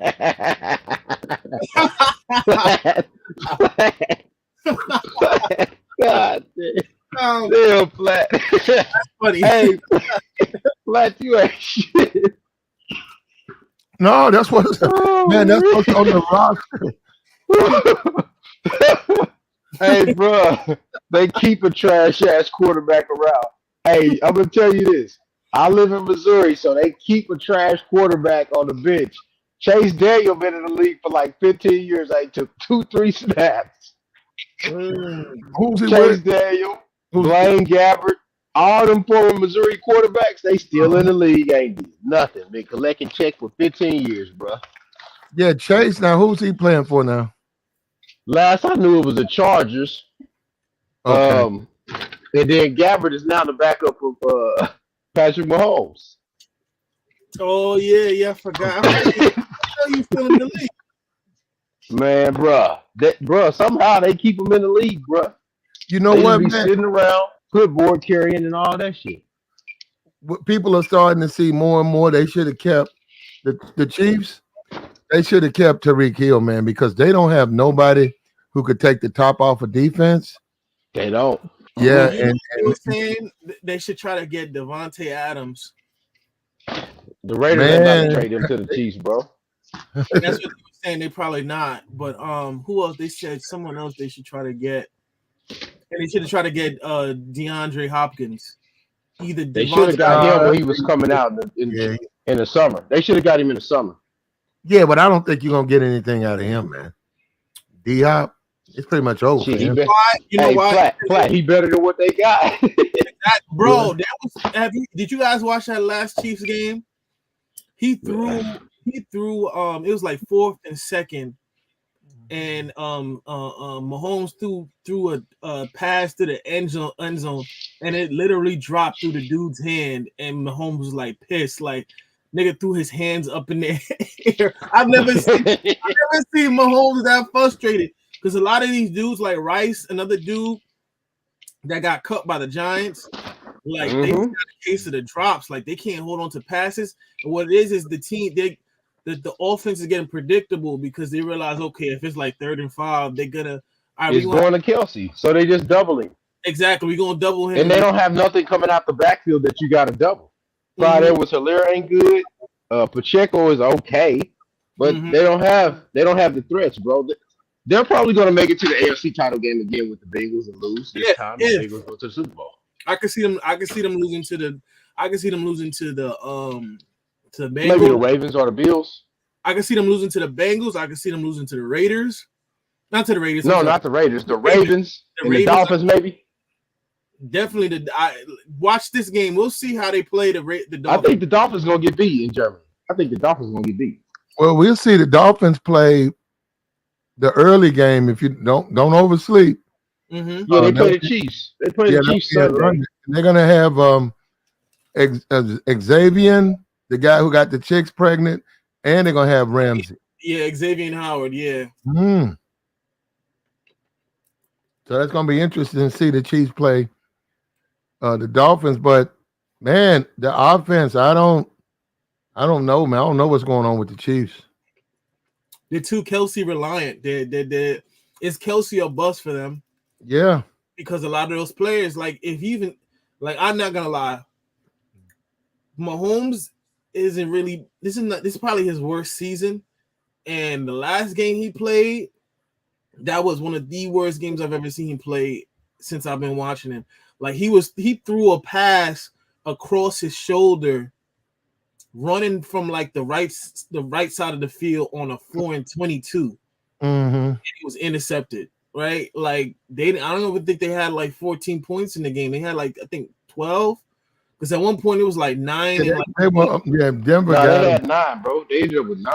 Yeah, it was 9. Yeah, I remember it was 9 and 24. They woke bro, all my family was calling me mad about that game, bro. No, they played so bad they woke Russell. The ghost of Russell showed up because Russell's been trash up into that one trash, bro.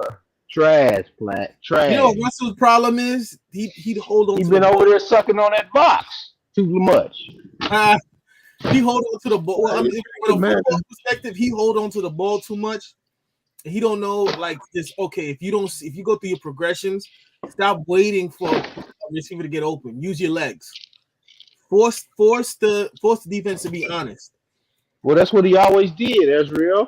Yeah. He can't use his legs the same way he used to. He older now, bro. But I'm saying you don't gotta go for the. There's another thing too. What I noticed him, and I noticed Mahomes is doing that too. They're looking for the home run play. Doesn't hurt to get the 5-yard, to get the check down. You don't gotta always have the deep bombs and stuff like that. Throw the intermediate passes. If it's like 2nd and 10, it doesn't hurt to do a 4-yard, 3-yard pass. Boom, at least instead of being 3rd and 10, now you're 3rd and 6. You know what I mean? So they don't do that, Israel. They don't do it. They don't do it, bro. Man, you talking about that guy Brian Flores with Minnesota? Right. If you could go, you look at a Chargers, or you look at one of these teams. You talking about $100 million deal, man. You can go in there, get $10 million a year. You just got to win, man. And also, you can like okay, this is what these guys, all these Jimmy Johnson, all these guys, this is what they talk about, right? This guys come out of retirement for this.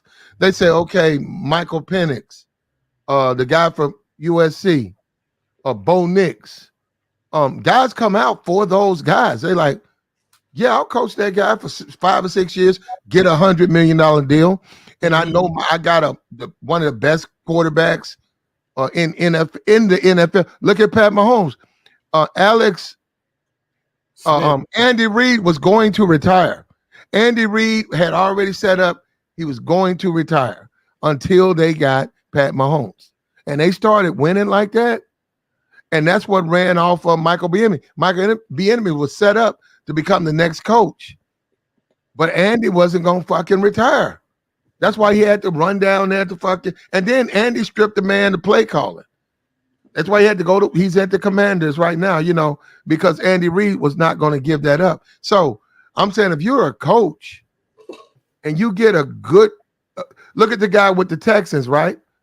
The brother, he got the guy from Ohio State. Oh yeah, he got C.J. Stroud. He got a good quarterback. I think he got a good chance, bro. That brother can sit back and for at least the next 5-6 years and just count his money. Yep. He'll walk out the NFL at least $80-90 million in the bank. Especially in that division, all you gotta do. And he's a defensive coach too, Platt. He's a defensive coach, and he got a good quarterback. So he's. But I'm saying a lot of those guys, like you said, Dion don't want his team to go to Chicago or a bad team. I get that, but I'm saying guys will come out of retirement. I wouldn't want nobody to go to Chicago. Shit. Well, no, the guys will come out of retirement for a good quarterback because if they know that quarterback can execute, they know that they're going to win football games, and they'll put a defense together. But it's that quarterback that it's the quarterback. You look at Pittsburgh. The one thing that they're missing, they don't have a quarterback. They got that wide receiver they got is top 10, man. He's pretty good, bro. Only reason they got him, he was hurt. He got hurt when he hurt his knee in Jordan. Yeah. That's the only reason. Now he's back. He catch anything, man. Anything you throw, he can catch. Yep, he can catch it all, bro. He got a Randy Moss type body build, long and he fast. He said DeMarco Ryan. Yeah, so DeMeco Ryans is the whole DeMeco. If I don't know the three teams, you got the Colts. I don't know what they're gonna do. The Colts, whatever they can have both of them. What's his name? Got injured, so now they play Will Levis, and he played good. I believe he had like 4 touchdowns. Titans. Yeah, Levis looked better than Willis. Well, that's fine. They ain't got no. Believe me, they don't have no problem with Willis. Can go on the waiver wire. They don't care. But they drafted him. You know what? Another thing I saw that game, and the center Willis came in like Willis was playing the white guy, right? And Willis. Okay. Will Levis. I'm sorry, yeah, Will Levis. Will Levis was starting. Then they had a package for Malik Willis. And the center, he comes in, the center throws that football over that man's head, and he's running back there recovering from. Because don't think teams don't do this. It's clear they don't want Malik Willis to be the quarterback. They want Will Levis to be the quarterback. Man, guys will do that. When you think guys don't do that, you crazy. No, I'm saying you think guys don't turn on guys like Malik. Well, man, we can't have Malik in here. They kicked the ball over his head. He recovered it, but whatever he was trying to do, he couldn't do. And then I saw Levis. I kept saying those touchdowns. I said, did Malik throw any of those? No, it was Levis. They was blocking for him, and he was throwing deep. And they won the game. And they are playing. Let me tell you something. I don't want to make a prediction about that game, but they are playing hard for Levis. And that's what you need your team to do. They're out there playing hard. The defense is showing up. They're blocking. He's got an arm, man. And Pittsburgh don't have no secondary with Fitzpatrick. Man, they don't have no secondary. If they can't get to you, if they can't pressure you, which they might, but if they can, just how the Texans, if you can defend away from TJ Watt and that front four, if you can keep them from getting in there, man, you'll have 5-6 receivers to throw to, and you'll blow them out. And I think the Titans are gonna blow them out tonight. And I do think Mike Tomlin. Yeah, I like the Titans too in that game. I think Mike Tomlin with the Three Stooges. I think Mike Tomlin may be looking at. He's gonna have a hard time trying to explain why they keep losing these bad teams, and why his offense is 32nd in the NFL. And I looked at Kenny Pickett's stats, and I'm telling you, you can go look it up yourself. He was 3 for 8. No, he was 5 for 10, 3 yards. It was 3 minutes left in the second quarter. I said, that is absurd. That is, you're a quarterback in the NFL. You've accumulated 3 yards on offense.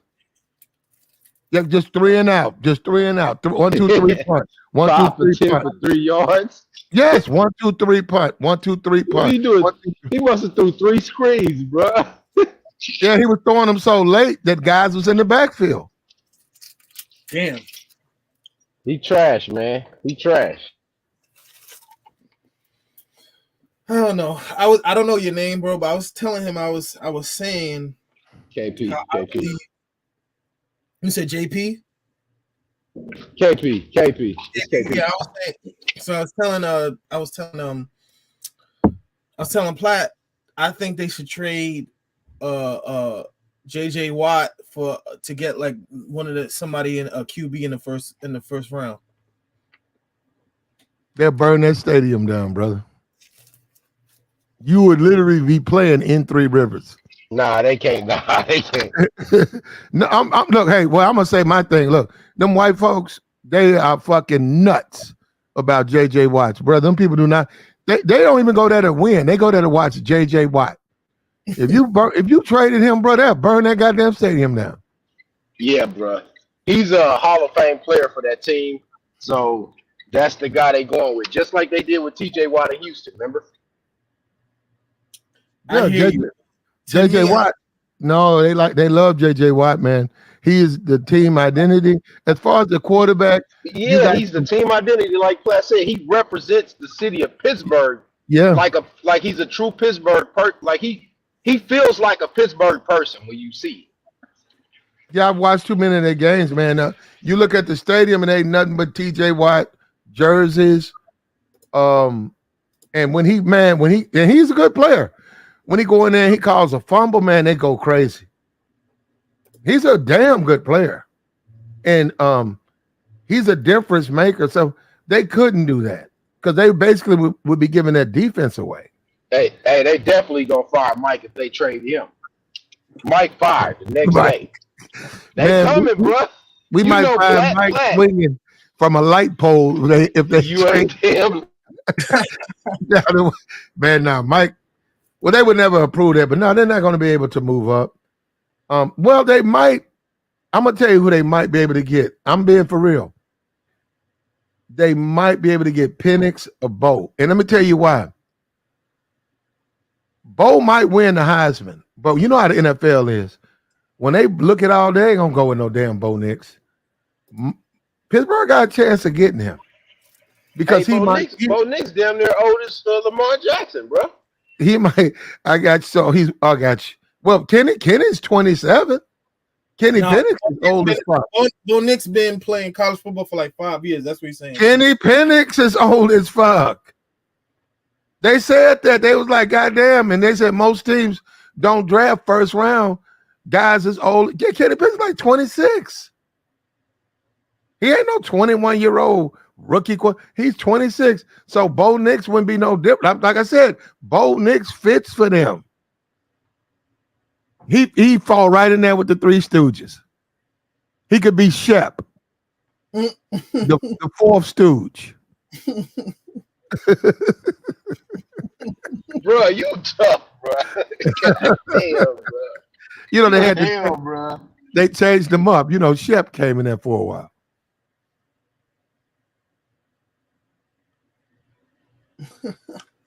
Like you said, Vlad, they got to figure something out. They got to figure that quarterback out, or Mike ain't going to be able to last that much longer.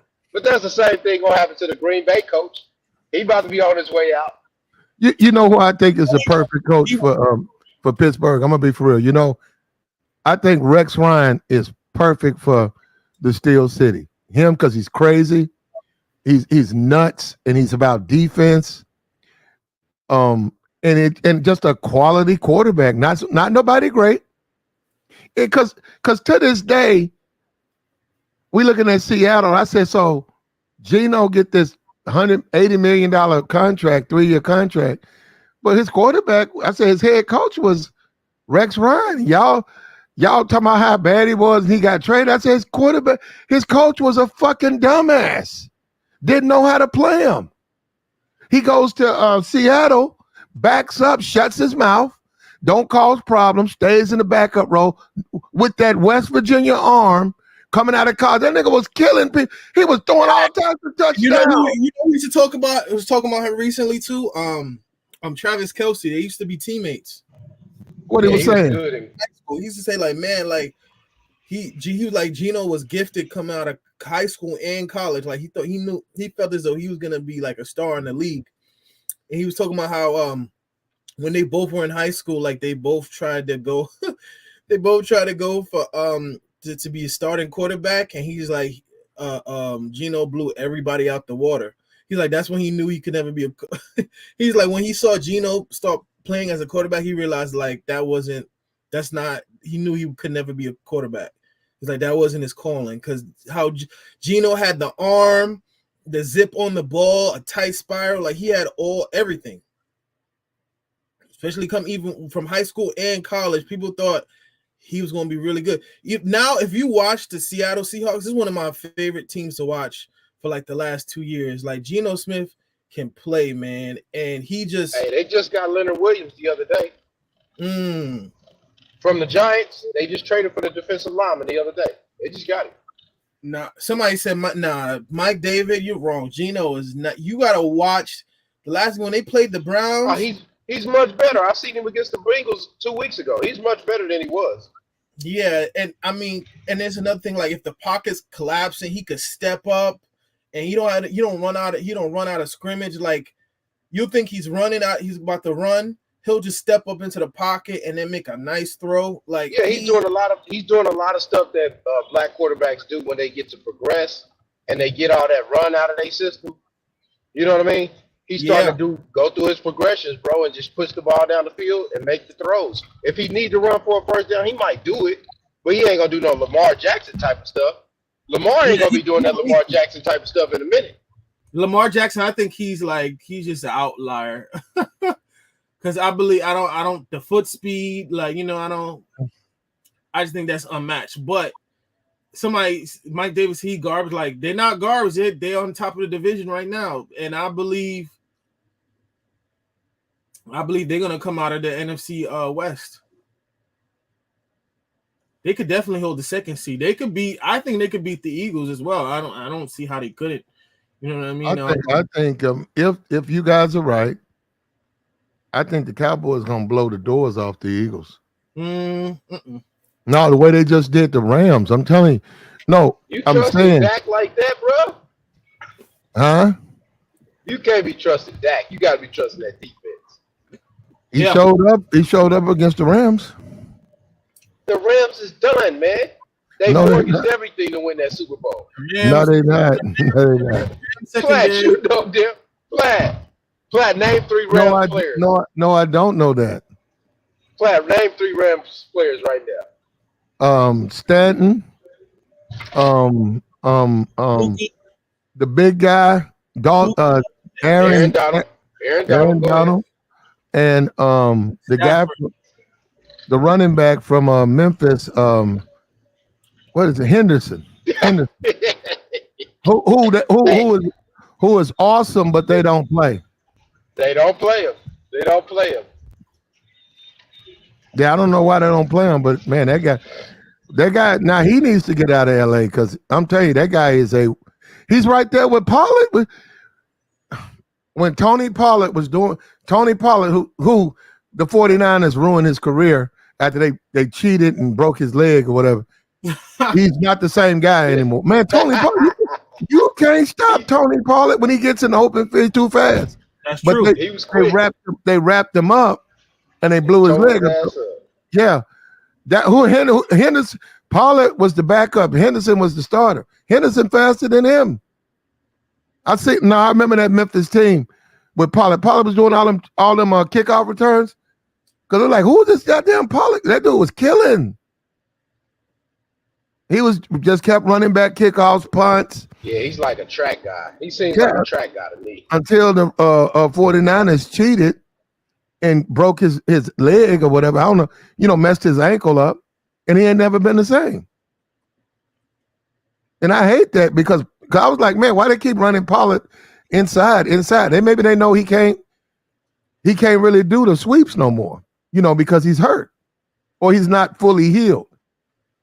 Because they run him inside like he's some type of running back, like a bruiser, and he's not. He's too small. Yeah, they should be playing him like the Chargers use Eckler. A lot of screens and a lot of stuff like that. That's what he should be running. But they don't do that with him. Have you noticed that? Yeah, I have noticed it. Yep. They never giving the ball on a sweep, like we can put, because it must be maybe he hadn't fully healed, and they just. That's fucked up, man. The 49ers cheated.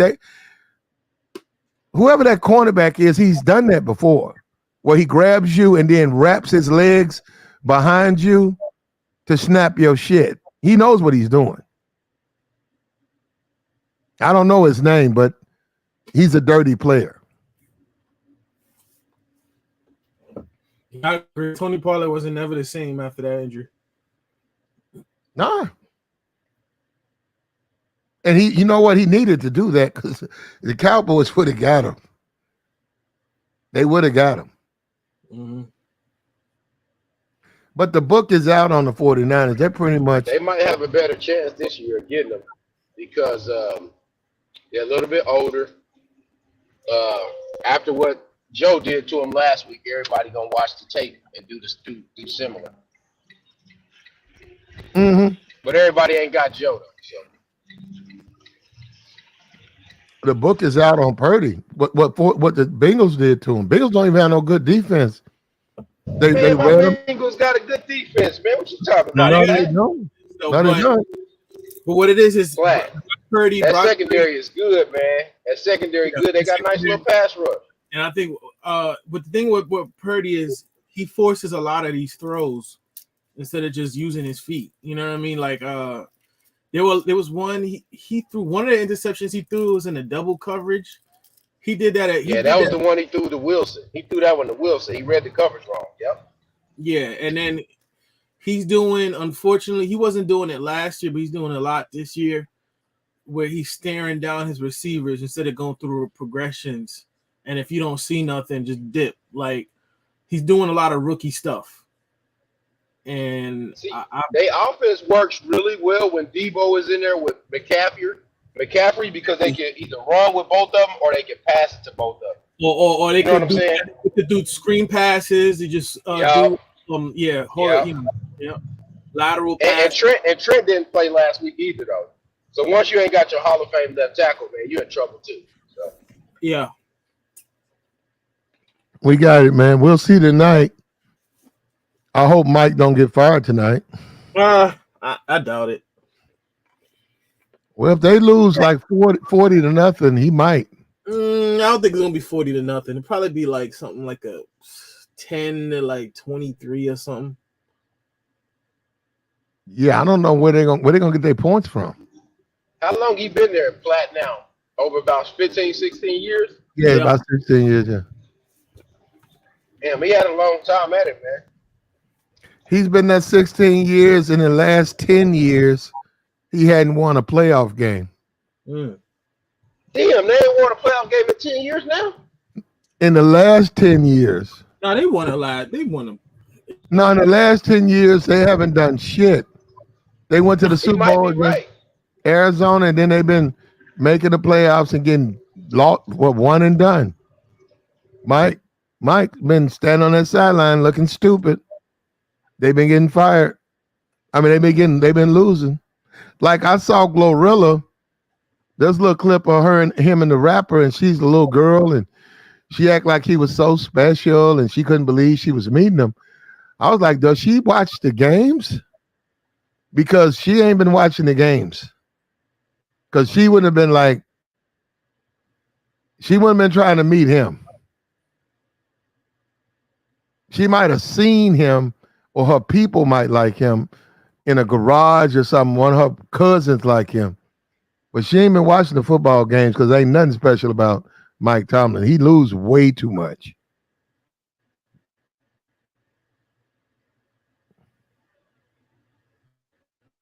He loses way too many games. I'm telling you, I lose. Bruh, I'll be working, be trying to get that LA job. Damn this job. I need a quarterback. Facts. And LA got Khalil Mack and Bosa on defense, and Derwin James in the secondary, and they got Samuel Jr. Asante Samuel Jr. The other dude, JC, what's his name? Yeah, and they got Asante. Yeah, bro. They got Derwin James, Asante Samuel Jr., Khalil Mack, and Bosa. Let me help. Man, they should be winning more games than they winning, man. I got Let me help Jaquan out. It says 4 of his last 14 seasons as a head coach, they say he has won. Mike has won a playoff in 4 of his last 14 seasons. They say he's never had a losing season, but he's only won 4 playoff games in the last 14 seasons. And then they go, okay. And this is not in date. It says 2020, one and done against Cleveland. Cleveland didn't even have a head coach. They had an interim coach and they beat Pittsburgh. 2019, they didn't even make the playoffs. No playoffs 2018. 2017, one and done to the Jags. 2016, embarrassed by the Patriots in the championship. 2015, lost to a 40-year-old Peyton Manning, including blowing a fourth quarter lead. 2014, one and done to Joe Flacco and the 6th seed Ravens. No playoffs in 2013, no playoffs in 2012. In 2011, I think we all know this one, got beat by Tim fucking Tebow. They were 8-8, and they were 8-point favorites. And in 2011, the Pittsburgh Steelers got beat by Tim can't throw the fucking football Tebow. Oh, fuck, I remember that. Tim Tebow. Oh, man. Black, why you bring that one up, man? So Jaquan, you think you know what you're talking about? I don't think you know what you're talking about. He said never had a losing season. Okay. Man, they need to lose right now so they can get a real quarterback. Okay, well, Arzel. Yeah. I know you ain't down for the hold up. Why do black people need some type of, like, a black person got to be a symbol for them? Like, why can't they just say, okay, you're not good, period, and just leave it at that? Why is it, okay, this black man who coached the Steelers, because I see that with Glorilla, because I remember I will admit it touched their soul, because it didn't make no sense the way she was hurt. He ain't even no winning quarterback, no winning coach. He just act like he's some type of special man or something, Black people, we live through other black people, right? So if we see one black person like Kamala, oh, she's vice president, but she's still fucking up. But she's Let me ask you this. If you saw Kamala in the mall, would you drop to your knees and praise her? Hell no. Well, why do we do that? As black people? We think, okay, like they're touched from God or a spirit, like she's just a human being. We love symbolism, and we have a lot of it. A lot of it stems from low self-esteem, in the sense of, look at what's her name? She's married to Prince Harry. I forgot her name. Meghan something. Meghan Markle. Meghan Markle. Same thing as like, oh my God, Meghan. She's a part of the British royal family. It's like you gotta live through. You know what I mean? Like, oh my God, wait. Hold on, Israel. They say that at the same time, but then the next sentence they'll tell you we was all goddesses and kings.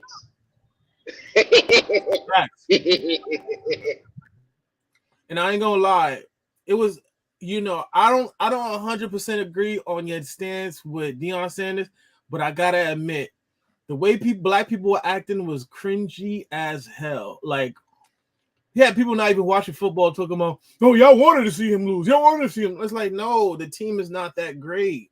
Like, maybe in 2 years, the team there'll be a legit program. But people talking about, like, oh, they cheated that team. They cheated. I'm like, no, the defense can't stop nobody. It can't stop. The defense is bad, bro. And the offensive line is bad. It's bad, bro. Exactly. He got to get some talent, man. Yeah. Until he get the horses, you ain't got no upfront players, you in trouble, bro. But okay. I'm asking both of you guys, if you're a man, right, and you got 2 kids, right, why do you need Mike Tomlin and why can't your kids look at you as their hero? See, that's what a lot of people try to do, because in Black America, they don't want, most black people don't have their father around. You know why they wouldn't look? Probably because their mama done did some shit or something. So they looking for any black man to be the quote unquote figure of their house that ain't got nothing to do with them, that may not even believe in the same thing they believe in. It's weird, bro. It's weird, Platt. You know how it goes. Yeah, I'm scared of that, because I mean, like with Mike, man, you have to fire people. Mike, that's the ebb and flow of this thing. Sometimes it's good to get fired, you go to a better team, and it's not pleasant, but that's a part of the problem. Don't mean you can't coach no more. But I did have a problem with the way he didn't want to get fired, and he almost accused the Rooney's of racism when, like, the Rooney Rule, bro, they hired you. So now he's a racist if he fires you? So that's so I'm still trying to figure that out. But man. It's racism because outside of Belichick, he's the longest tenured coach. And? Yeah, he's been a coach almost 20 years. You can't claim no racism of 20 years of coaching. He ain't been winning. Or you want me to go over the record again? Nah, yeah, like you say, he ain't been winning, though. You got to win, bro. You got to win. And if Dion don't win fast enough, more games that he winning, they going to fire him, too. Everybody get a chance to be fired. I was going to say this, too. Even as another thing, that's why I don't really believe they're trying to, like, sabotage him. Mike McCarthy, in the span of time that he won the Super Bowl, he's had a better winning record than arguably, if I'm not mistaken, Mike Tomlin has, and he still got clipped. Oh yeah, he has. Yeah, he has. He has. Yeah, you're right. He has. So that's the last Super Bowl Pittsburgh lost was to Mike McCarthy. Mm-hmm. And a lot of those teams, and mind you, they usually always had the top 3, top 5 offenses. They always were winning like 12 to 14 plus games. Aaron Rodgers had multiple MVPs, and what happened? Mike McCarthy still got clipped. So Yep, they got lost. Yep. Mm-hmm. So if anything, Mike Tomlin, he has it pretty good. If you ask me, a job is a job, even if it's the worst job. If you ask a person, who would you rather be? A person with a bad job or unemployed? A person would be like, no, a bad job, because at least I know what money's coming every week. So, I don't know, man. We got to get off of this stuff, though, because Dion is proof is something going on in the black community where they are trying to attach to these people in an unhealthy way. Very unhealthy. These are just human beings, man. Some of them are good, some of them are bad. Ain't none of them special. It's the same thing with Jordan. I'm like, Jordan is a regular nigga. Ain't nothing special about him. But people try to make him into their daddy and stuff like that. Niggas ain't got no fathers. No, because I've never understood that. Now I'm growing up around nigga. I was like, and Jordan ain't even a smart nigga. I'm like, Jordan is a dumb nigga. No, he is. He just do dumb shit. And he should have been fired. No, he should have been fired. He sold the interest. He sold his interest in the team anyway. So no, I'm just saying he's just not a good leader, man. They be losing. And he got mad at Barkley because Barkley called him out. And I said, there go niggas. I didn't like when Jordan was like, they're still not talking. That's one thing I don't like about Jordan is that it's a good thing about him and a bad thing. Like, he's arrogant. Yeah, he hold those grudges, man, and change. Yeah, like he's arrogant that he believes in himself and he keeps like what people say as motivation. But some things is like you gotta have kind of self-awareness. He lacks self-awareness sometimes, and it reflected on his leadership as an owner. He's not. Jordan is a basketball player. He's not a general manager. He saw those white folks and he trying to be like them. And the same thing, another thing, hold on. That's another thing that niggas don't want to accept is the whole Nike. No, the whole Nike thing. You is outrageous. No, hold on. No, the whole Nike thing. Jordan is nothing more than he signed. He ain't no different than Ja Morant. He got a Nike deal. He's a deal. He ain't got no. He got his own little clothing line, but it's a deal. No, I gotta disagree with you because if you ask a kid, what would you rather want for Christmas right now? Some Jordan 11s or Ja Morant sneakers? What you think they're gonna pick? Well, no, that owns tonight. Ja Morant might come with a Glock 19. Yeah, the Air Jordan, that's Nike. That's not Jordan. That's Nike. No, Jordan. No. Nike without Jordan, right? No, Team Jordan is Jordan. I ain't met one nigga in the block who want team. Nobody want no team Jordan. Everybody Nah, want they don't Air want no Jordan. Team Jordans. Nah, Come on, they you don't go want ask the people. team. Go in your neighborhood. He ain't lying. Yeah, they don't want them. They don't want them Team Jordans, bro. Nobody want that shit. Yeah. Platinum man, you ain't shit, bro. No. And then on top of that, when you want to be if you're serious, if you're a serious person, if you're gonna be serious about criticism, Jordan he's not a member of the and we can go look it up yourself. The Nike has a board of directors. Jordan ain't a part of that. So what I'm trying to say, because you tell that to niggas and they get in their feelings. It's like if Nike was for real, Phil Knight respected Jordan, he'll be a part of the board of directors. Go look at who on there. No, go look at who on there. It's white women on there. Go look at his board of directors. It's white women on there. And I was like, man, all the money you made off of Jordan. The board of directors, they're usually stakeholders, right? So it's whoever has the investment into the company. If you got a substantial amount of investment in the company, then you can be on the board of directors. Like prime example, you know who would have been on the board of directors if he would have joined with Nike? Magic Johnson. Because Magic Johnson said Phil Knight came to him and he was like, this company is not rich yet, but he said I can give you a substantial amount of stocks into the company if you endorse this shoe brand for us. And Magic said no. Magic took the Converse deal. Magic said he would have been Magic just turned a billionaire. Magic would have been a billionaire before LeBron came into the league if he would have stayed with him.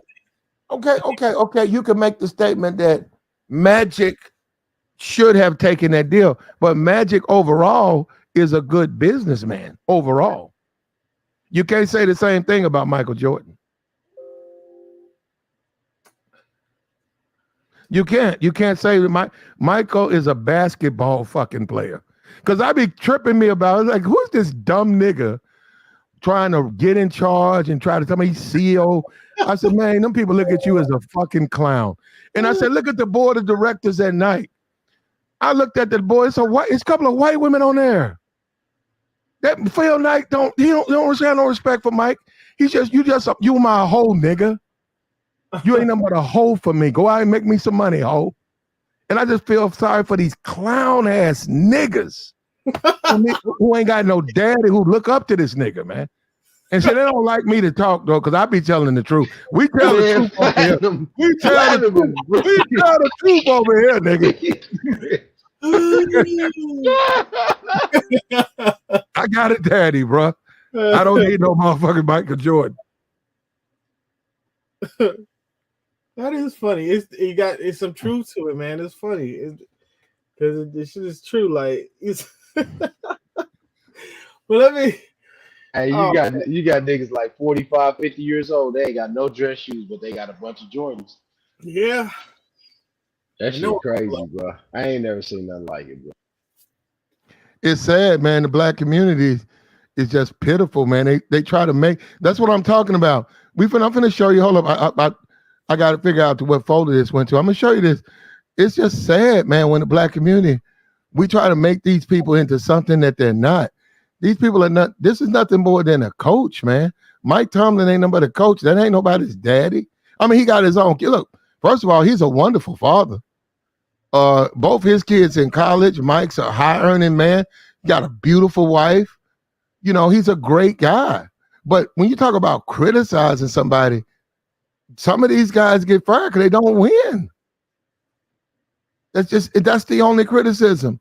They're not winning. And for some reason, black people don't want to go by that. They want to change the rules, which is racism. On one side of the fence, they want to talk about discrimination and racism. Well, if we change the rules, that is racism. You know who's a prime example of what you just said? Colin Kaepernick.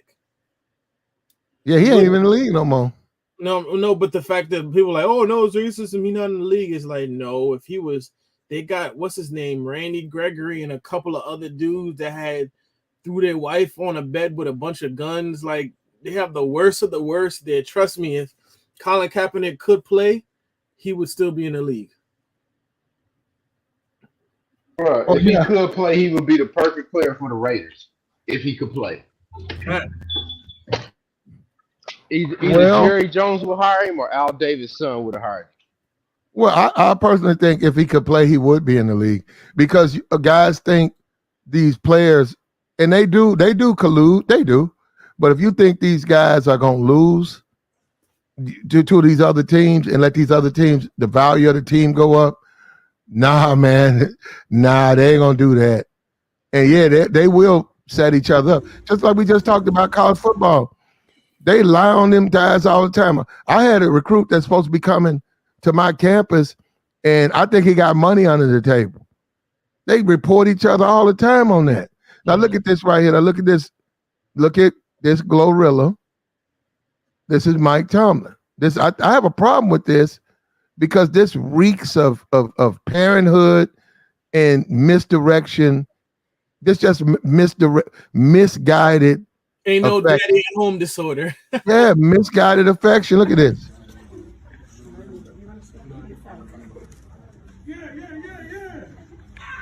What's up, young lady?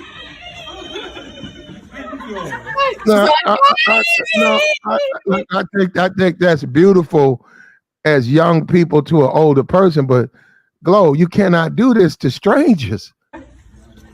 This man is a stranger. She's saying, "Daddy." Yeah. What's up, young lady? Hey, I didn't even know who I was. Now I'm gonna take a picture of her. And I know who you are. Congratulations on your success. Look at that light. Come on, let's do it. Why are you acting like that? What's up, man? Y'all in town working? Where y'all performing at? I ain't performing. I just came to be there. It's sad, man. Black community is, man, brother, it's sad in the black community, man. Now, look, I think this is wonderful, but she has to understand this man could be fired tomorrow. Because it would just tear her soul out if it happened. That just don't make no sense. Why do we have to have so much love for these people? We don't even know these people. Yeah. What's up, young lady? Hey, I didn't even know who I was. Now I'm gonna take a picture of her. I know who you is. And I know who you are. Congratulations on your success. Look at that light. Well, can you pause it? Why all them people from Memphis sound like them? I know who you is. That's how we talk. That's how we talk out here, bro. Yeah, I've been down there before. Memphis, But no, look, I got love for Glow. I just wish this was an uncle, a family member, that she could then truly put these feelings into. You can't put it to these random people, man. That's what I mean by our community, man. That's why we go crazy when these guys get fired. We act the fool. Dion get fired. Come on, man. That's Dion. That man rich. It ain't that big a deal, man. And it's sad, man, because this is the way you greet your family. And I bet you Glow she ain't got no family member that she care about like this. Yeah.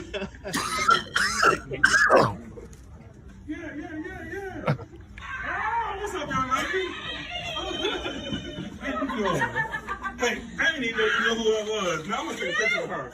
I know who you is. And I know who you are. Congratulations on your success. Look at that light. Come on, let's do it. Why are you acting like that? What's up, man? Y'all in town working? Where y'all performing at? I ain't performing. I just came to be there. Well, she sound like the Crip people.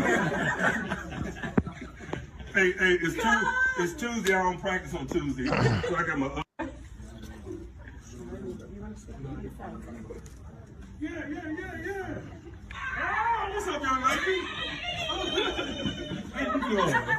Hey, I didn't even know who I was. Now I'm gonna take a picture of her. I know who you is. And I know who you are. Congratulations on your success. Look at that light. Come on, let's do it. Why are you acting like that? Man, That's sad though. Black community, we messed up, man. Platt, stop capping. You know, if you saw Lawrence Taylor, you do the same thing. Who, me? Yeah, you'll be like, oh. If I saw Lawrence Taylor, I'll know I'm in the wrong neighborhood. He either buying dope, or or the white folks for the shoot. I'm in some wrong gated community. Israel, you should have never said that to me, bro. I knew he was gonna do that, bro. I'll tell you what I won't do. I won't go running up to him, throwing some, hey. Hey, I know who you man. Hey, Platinum boy, you is rough, boy. You rough, bro. Platinum said, hey, Israel said he thought you was gonna run up to Lawrence Taylor like, hey man, say man, like DJ. Man, Lawrence Taylor last thing I run up to. Lawrence Taylor, he probably on that crack, bro. Yeah, he probably is in the wrong neighborhood. See, Israel, you set yourself up for that one when you said Lawrence Taylor. You should have said LT like LaDainian Tomlinson instead of Lawrence Taylor. Shit. That nigga down there high off that crack, off that Krizak at the benches, bro. I'm gonna move out the way for Lawrence, bro.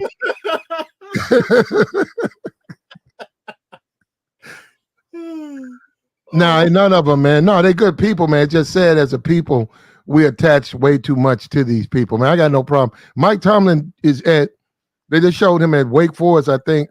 He's visiting his son. I know his daughter's in college. He's a wonderful father, longtime husband, great guy. But as far as coaching, we got to be able to criticize these guys. I don't understand black people. Same thing with Deion. What is it we can't criticize people? You know what I didn't like about the whole thing with Deion is if you had any critique, niggas were calling you coons. I'm like, yeah. I'm like, I understand. I get it. Some people were like kind of like not you per se, but the other people that just wanted to see his downfall. And a lot of it stems from the fact that he left the HBCU. But like if you had an honest critique about how he handled things, people are, oh, you trying to see your brother go down. You a cool. You white folk. Like, he talking about like the dude who said he wasn't he said he wasn't SWAC, not HBCU. Yeah, Eddie Robinson's son. Robinson's son. Yeah, he's not at Grambling. He's at HBCU. He's a black man. And he said Deion was bad and he wasn't SWAC. And guess what happened too, Platt? Yeah, Deion ain't nobody down there watching their games. And Deion went to Colorado. It proved he wasn't SWAC. Mm-hmm. Nah, man. But hold on, Platt. Think about this though: the fake support and fake outrage when Deion left. The same people ain't still down there supporting and watching them HBCU games. True. They ain't nowhere to be found, bro. And somebody. And they put a videotape. Somebody they went to UCLA and they robbed them. Yeah, Colorado. Yeah. My thing on that is this, because I saw Deion say insurance and all the players need to be reimbursed. I would say UCLA lawyer up. We want to see some receipts. On the jury. Okay. Yeah, I want to see some receipts. How much money? Show me. If you can't show me no receipt, I'm not giving you So you got two. I had two Rolexes and $4,000 neck piece in it. Get the fuck out of here. Show me, prove it. And I got also a threshold. The most we paying out is $2,000. And the reason I say that is this: if I was the lawyer for UCLA. Use a motherfucking fool putting $3,000 worth of material in these fucking locker rooms. This is a goddamn locker room. You put your drawers in here. You put your drawers, you go play, come back, take a shower. You put your jock strap and come back. There ain't no place for you to put your fucking jewelry. Yeah, they gotta focus on them games, man, and stop focusing on the bling too. Yep. How the fuck you gonna put the crown jewel in here talking about something that get the fuck out of here? No, fuck that. We got a $500 limit. Yeah, man. At UCLA, I hope they lawyer up. Yeah, they got the money. I hope they lawyer up, and I hope they deny every last one of those niggas who wore all that bullshit. That's a football game. That ain't the nightclub. You don't need to bring no $5,000, $20,000 worth of jewelry into a locker room. And shout out to my niggas, my real street niggas. Went in there and scoop them niggas. Got a bag off them boys. Eating good. Fuck them niggas. Deion gonna have to wake up and understand where he at, bro. Deion keep forgetting this ain't Colorado. He went out to UCLA and they showed him that's what's up. Pull on up again, nigga. No, for real, man. No, because we hypocrites with this shit. Talking about some insurance and them niggas don't need to be, man. You don't need to be wear all that to no football game, man. $500,000 in jewelry, and you gonna put that in a locker room with a little padlock on there, and then you come back and it's gone. That's just being stupid, man.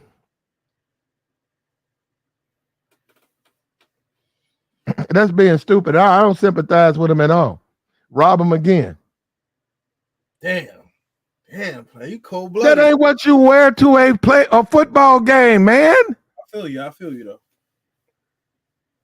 You ain't never went to school with somebody that got 3 phones. Oh yeah, all this jewelry on and stuff. And you be looking at them, and then a month later they be in the hallway with the police crying. They got robbed, and you be like, well. You the one, why you got all them phones and shit on you? I ain't seen, ain't no nigga tried to rob me. Yeah. Hey, Platt, I'm gonna catch you later. I might. All right, bro. I'm gonna take a little nap because I gotta do some work.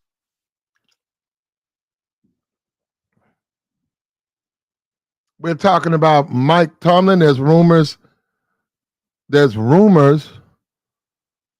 He's being set up to be fired. He's got the worst trio of quarterbacks in the NFL. 3 stooges.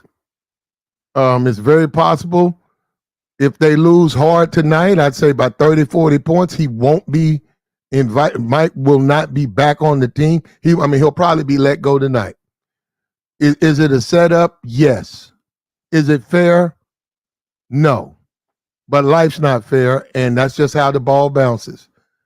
Women like Glorilla, it's sad. I mean, she's a young girl, but you cannot be attaching yourselves to these people. They're just people. They're just human. They're just ordinary people, man. This is just an ordinary man. Glow, you asking way too much from this man.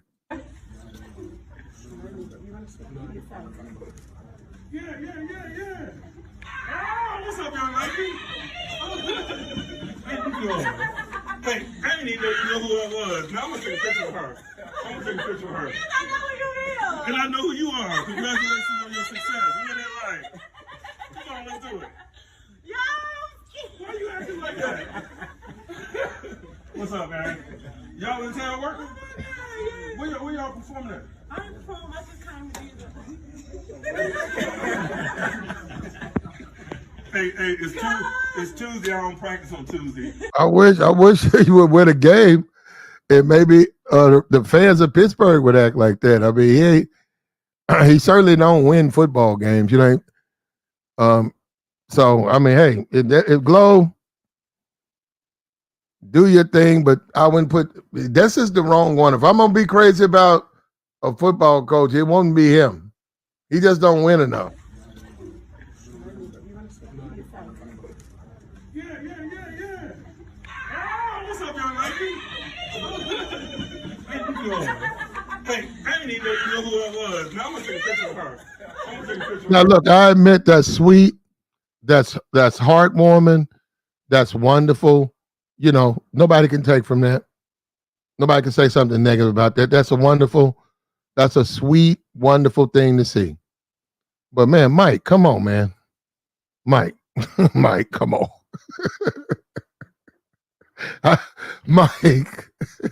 Mike, come on, win the game tonight, Mike.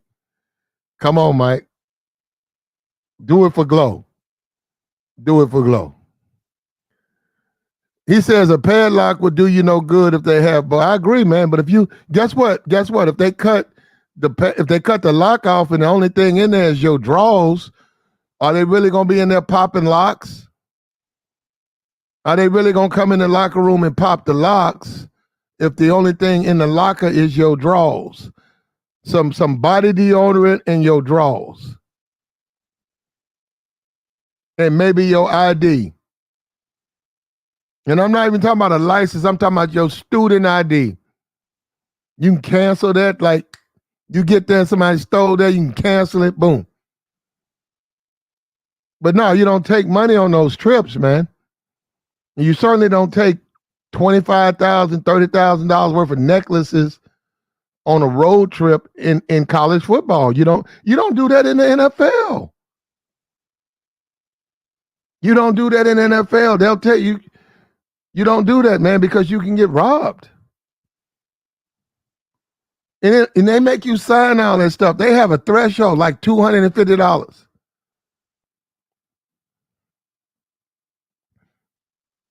And if you're gonna have $50,000 worth of jewelry and $100,000 in cash, you need to put that off somewhere. You need to put that somewhere in a car, in a lockbox. Give it to a family member. You don't put that in no locker room.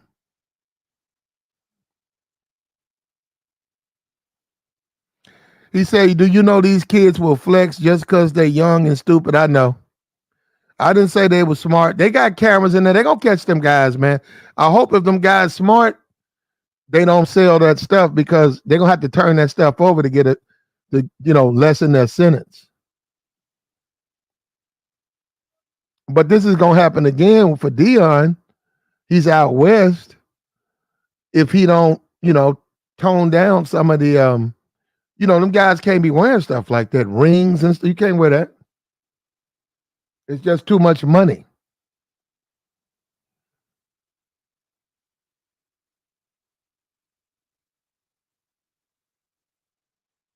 It sends the wrong message too, man.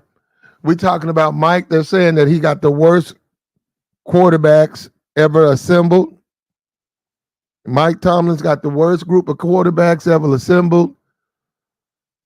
The actual Three Stooges, the worst trio of quarterbacks ever. I don't know how he's going to win with those guys. He's going to have to figure out a way. It's too late to change that. He's going to have to figure out a way. I hope he can figure it out. I'm not 100% sold that he'll be able to do it. He's beloved by the black community. Let's just go ahead and say it. Maybe not by some of you guys. Some would say me. But clearly, Glow, he is a fixture and an icon in the black community. They love this man.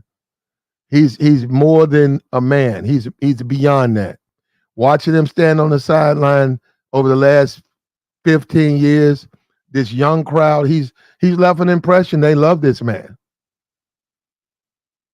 And that speaks on the lack of black men put in roles of authority. So that shows you how it affects us as a people. I don't disagree with all of that.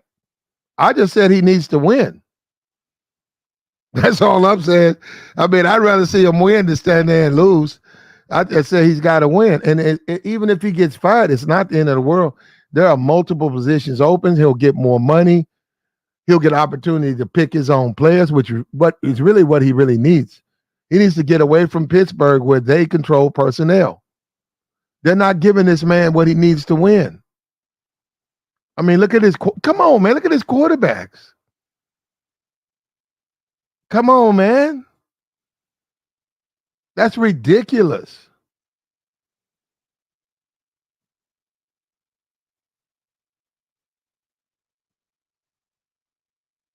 Like the stream, man. Hit the like.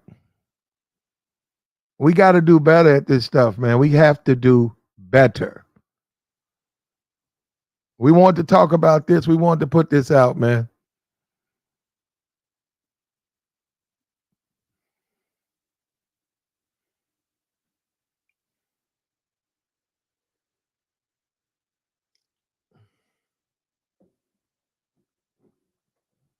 These are arguably the worst quarterbacks in the NFL. I don't think anybody questions that.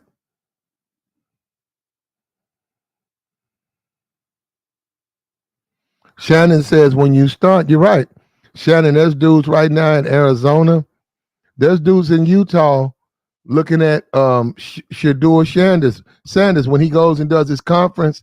They looking at that shine. They looking at that watch. They said that's a motherfucking $100,000 watch. I'm talking about it's niggas that is gonna move in there. They got people work at the stadium. Fuck that. You got people who students. You got students like, yo. Okay, like motherfucker, man, I know exactly how to get in the locker room. My cousin played for the team, man. He told me he gonna leave the back door open. All we got to do when they go to the half, he know what locker they gonna be in. He already told me. This the locker he gonna be in. This the lock they use. That nigga got a $120,000 Rolex on. All his stuff he put in the locker and he go out and play. Yeah. They don't even need that. You don't need all that stuff to play no football, man. That's just bad. I don't know what to say, man. You know, you see someone like Glorilla, very successful young lady. She's worth over $3 million. So she surpassed me financially at her young age. We can say whatever you want, call her whatever name you want. Financially, she's doing wonderful. It's sad that she connects herself to strangers, and that's all Mike is. He's just a football coach. He's a stranger. I don't know him. It's sad that she has such a connection to a stranger when I will hope in her family, her mother, her father, her brothers, her sisters, her cousins, she would have the same desire or same affection for them. I would hope. And I just hope. I don't know. I would just hope. It's sad to see that type of affection wasted on a man who's basically a stranger.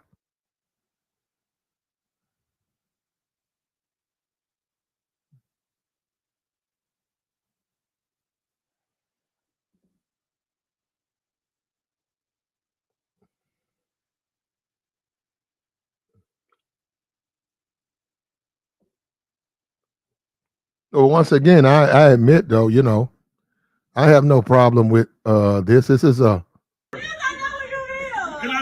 heartwarming moment, you know. You know, just everything about it is genuine. It's heartwarming. I admit that. Yeah. Oh, what's up, young lady? How you doing? Hey, I didn't even know who that was. Now I'm gonna take a picture of her. Yes, I know who you is. And I know who you are. Congratulations on your success. Isn't that right? Come on, let's do it. Why you acting like that? You see how Mike used correct grammar? She said, I know who you is. And he said, I know who you are.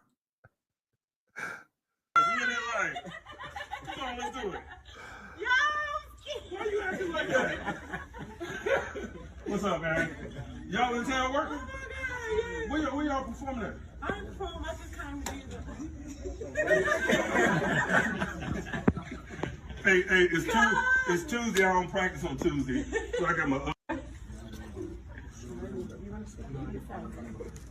Yeah. Oh, what's up, young lady? How you doing? Hey, I didn't even know who that was. Now I'm gonna take a picture of her. Yes, I know who you is. And I know who you are. Congratulations on your success. Isn't that right? Come on, let's do it. Why you acting like that? What's up, man?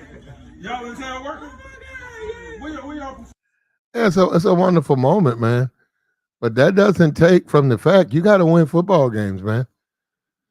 And you have a big task too, Mike. Mike, you hold a lot of people. Unfortunately for you, people who you don't even know, they depend on you, brother, for a lot of things. They expect you to win. So when you go out there and you get your ass handed to you, brother, you break a lot of soul, my nigga. You break a lot of soul.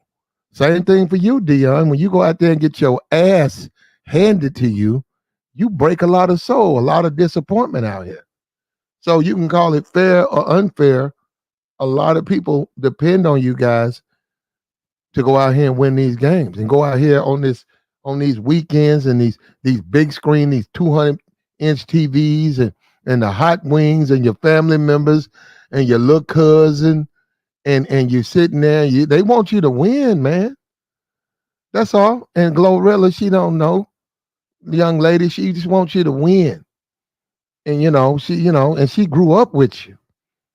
And when you go out there getting your ass handed to you, you break a lot of soul, brother.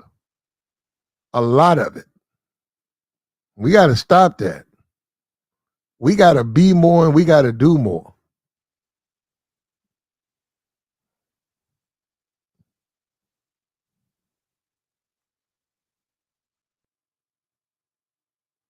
He said, WCV don't like women with that southern accent. That's you, brother. Well, they ain't worried about the pipe, bro. Believe me, they turning pipes down. Believe that. Believe that. And we wanted to go over that, man. Just a little bit, man. We going into Thursday. It's almost 8:00. That's what's up. We wanted to talk about this. We had to talk about it, man. We had to talk about it. We tell the truth over here, man. That's what's up. Now, let me drop this link, man. When we drop the link, man, give you a chance. If you civilized, if you normal, if you got all of your faculties, you ain't got an extra finger. Or let me change that, an extra finger. Come up here and offer your thoughts, man. We'll take your comments, your concerns, your agreements and disagreements. See, we disagree with each other. We try to learn. Over here, we're for free speech, and we don't try to tell each other what to think and how. We don't try to do it. How you gonna tell a grown man how to think? A grown man? That's great. Well, anyhow, we don't tell each other. You don't care how you think. For better, for worse, man, we're gonna tell the truth. We tell the truth over here. And it's in Glorilla, she can play with that. And all people like her, you guys have an unhealthy addiction to a lot of these people. It's not healthy. You shouldn't be addicted to these people like that. These people are just human beings.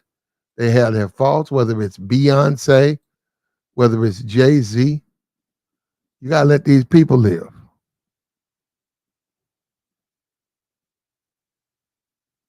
There we go. Put that up. And we'll see. Let the Here we go. Come over here. There we go. Boom. Right there. Mike Tomlin has been saddled with arguably the worst trio of quarterbacks in the NFL. Mike Tomlin is being set up to be fired. You cannot win with these guys. What kind of collection of quarterbacks is this? This is a horrific collection of quarterbacks. He's being set up to fail.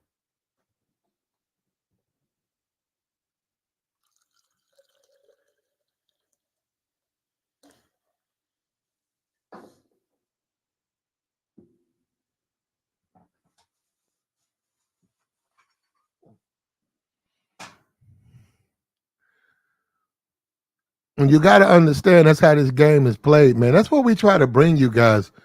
I know my perspectives are hard to take, but I'm trying to wake guys up, man.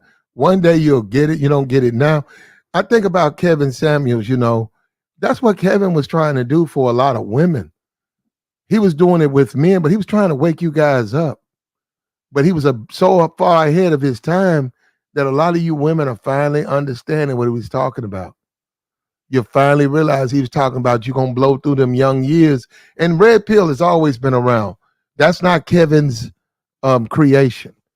Red Pill's around 2022. I mean 2002. And then it was grafted into something else after the Matrix.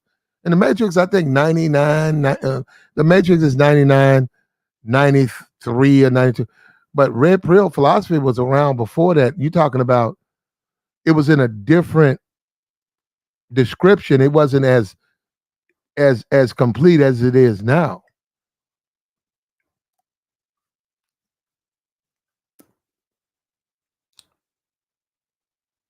But what Kevin was doing was he was trying to wake women up to say, hey, and we see that with Jessica Wong. You're a beautiful woman. You're 28 with no kids. How about you rethink the way you look at men and look at it as more of a holistic picture? Okay, he's not a football player. His appearance isn't what you normally deal with, but financially he's a provider and a protector, and also he's going to take care of you in ways those other men wouldn't. Instead of you staying out here and then you winding up getting old, and then boom, you wind up with an OnlyFans page.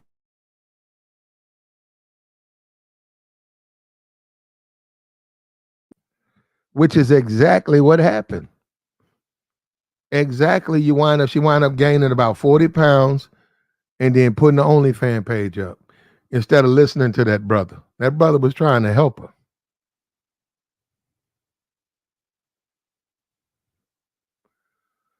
He said, what you think about Ari Fletcher? Said Jada Waiter hated on her. They not friends no more. Well, hey, I don't know. I don't know, man.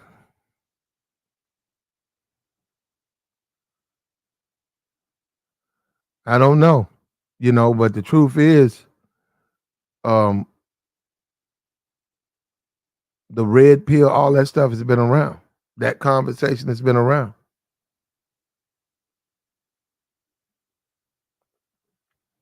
As far as the NFL, in my opinion, they can fire. The NFL can fire every black coach in there. I wouldn't care.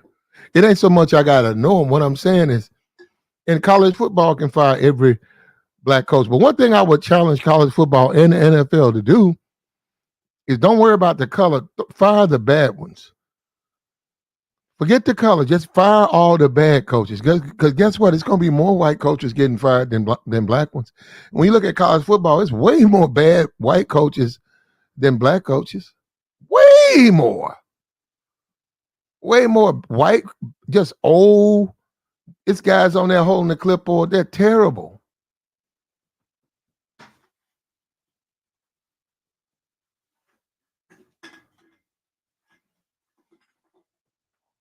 The problem with Glorilla doesn't have a male figure in her life to tell her, hey, you putting way too much on this man, Mike Tomlin. He's just a man. And he's going to go through periods when he wins and he loses, but don't do that. Don't just put all of that in him like that. She don't have that. And you see, like we keep talking about women are followers. The natural order of a woman is to follow. You see how she ran? We got to bring that clip back up. I didn't know we got to do a little teaching lesson off that clip. We're going to bring that clip back. I had dropped that clip because we're going to talk about the natural order of a female and how it's just their nature. It's their nature to follow. It's just in them to fall in line and follow, especially a man. Oh, because look at this. She got all that F nigga free and she F nigga free. But look at this. When a masculine man comes into her vicinity, look at this. Someone who's praised by other men. We talking about growing up in Memphis, growing up in the South, watching him. He's been in the league 15 years. Watching that AFC championship game, watching that playoff game, watching her family, her father, her family members look up to this guy. He's the head coach of the Steelers. And she talk all that stuff about these dudes and how these dudes, but it's her natural order to submit to a man she respects. Look at that. Watch this.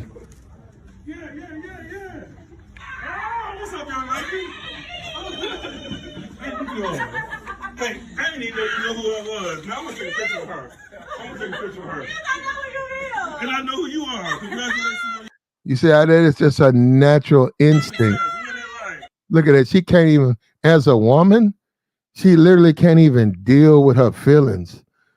As a now she's a woman. You see what I'm saying? What's going on inside her emotionally? It's like fireworks. Come on, let's do it. Yo, Why you acting like that? You see that? You see that? You see that? So she's just losing it. She can't even. She cannot believe she's next to Mike Tomlin. This is a dude she's been watching as a kid, and he's a man. She's not effing him, and she's in her femininity. This is all women. Once you can put them in that femininity, Why you acting like that? What's up, man? Y'all in town working? this is the order of things. The female is, that's the way things are. The female's natural submission. Y'all in town working? Where you You see that? Look at that. Just natural. acting like that? She can't help it.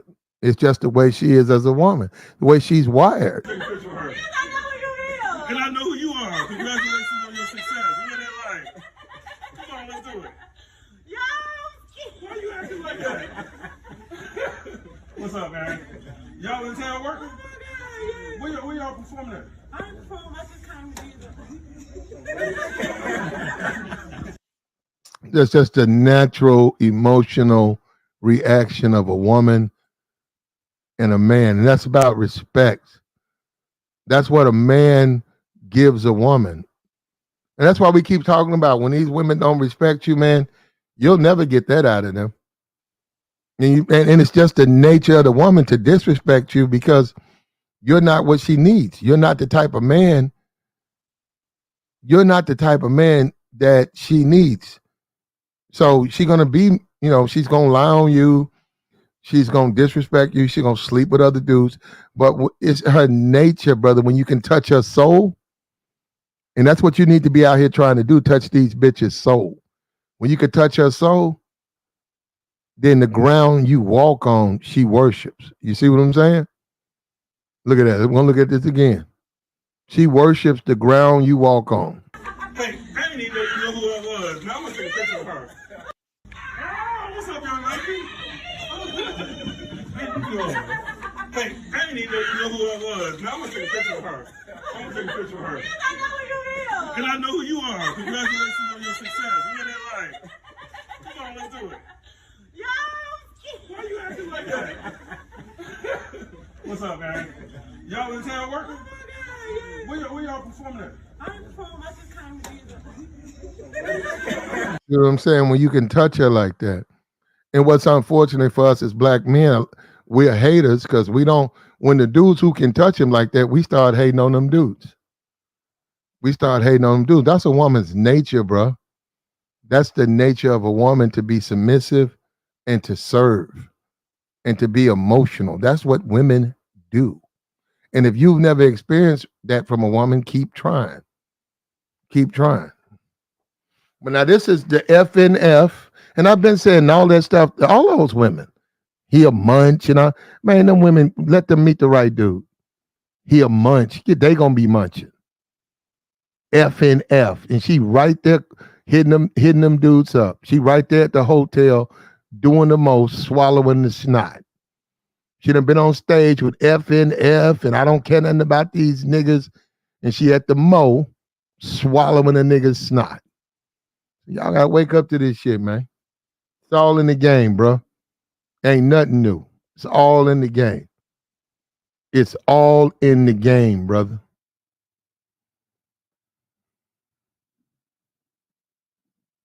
So we're gonna be back probably later on today, man. We're gonna speak on it.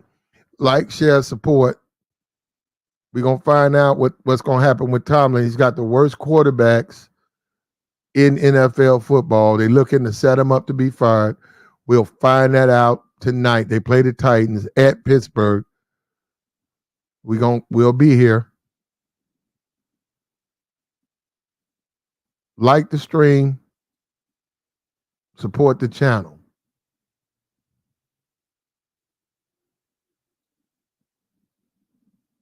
like the stream, support the channel, subscribe to the channel. There we go. There we go. We out.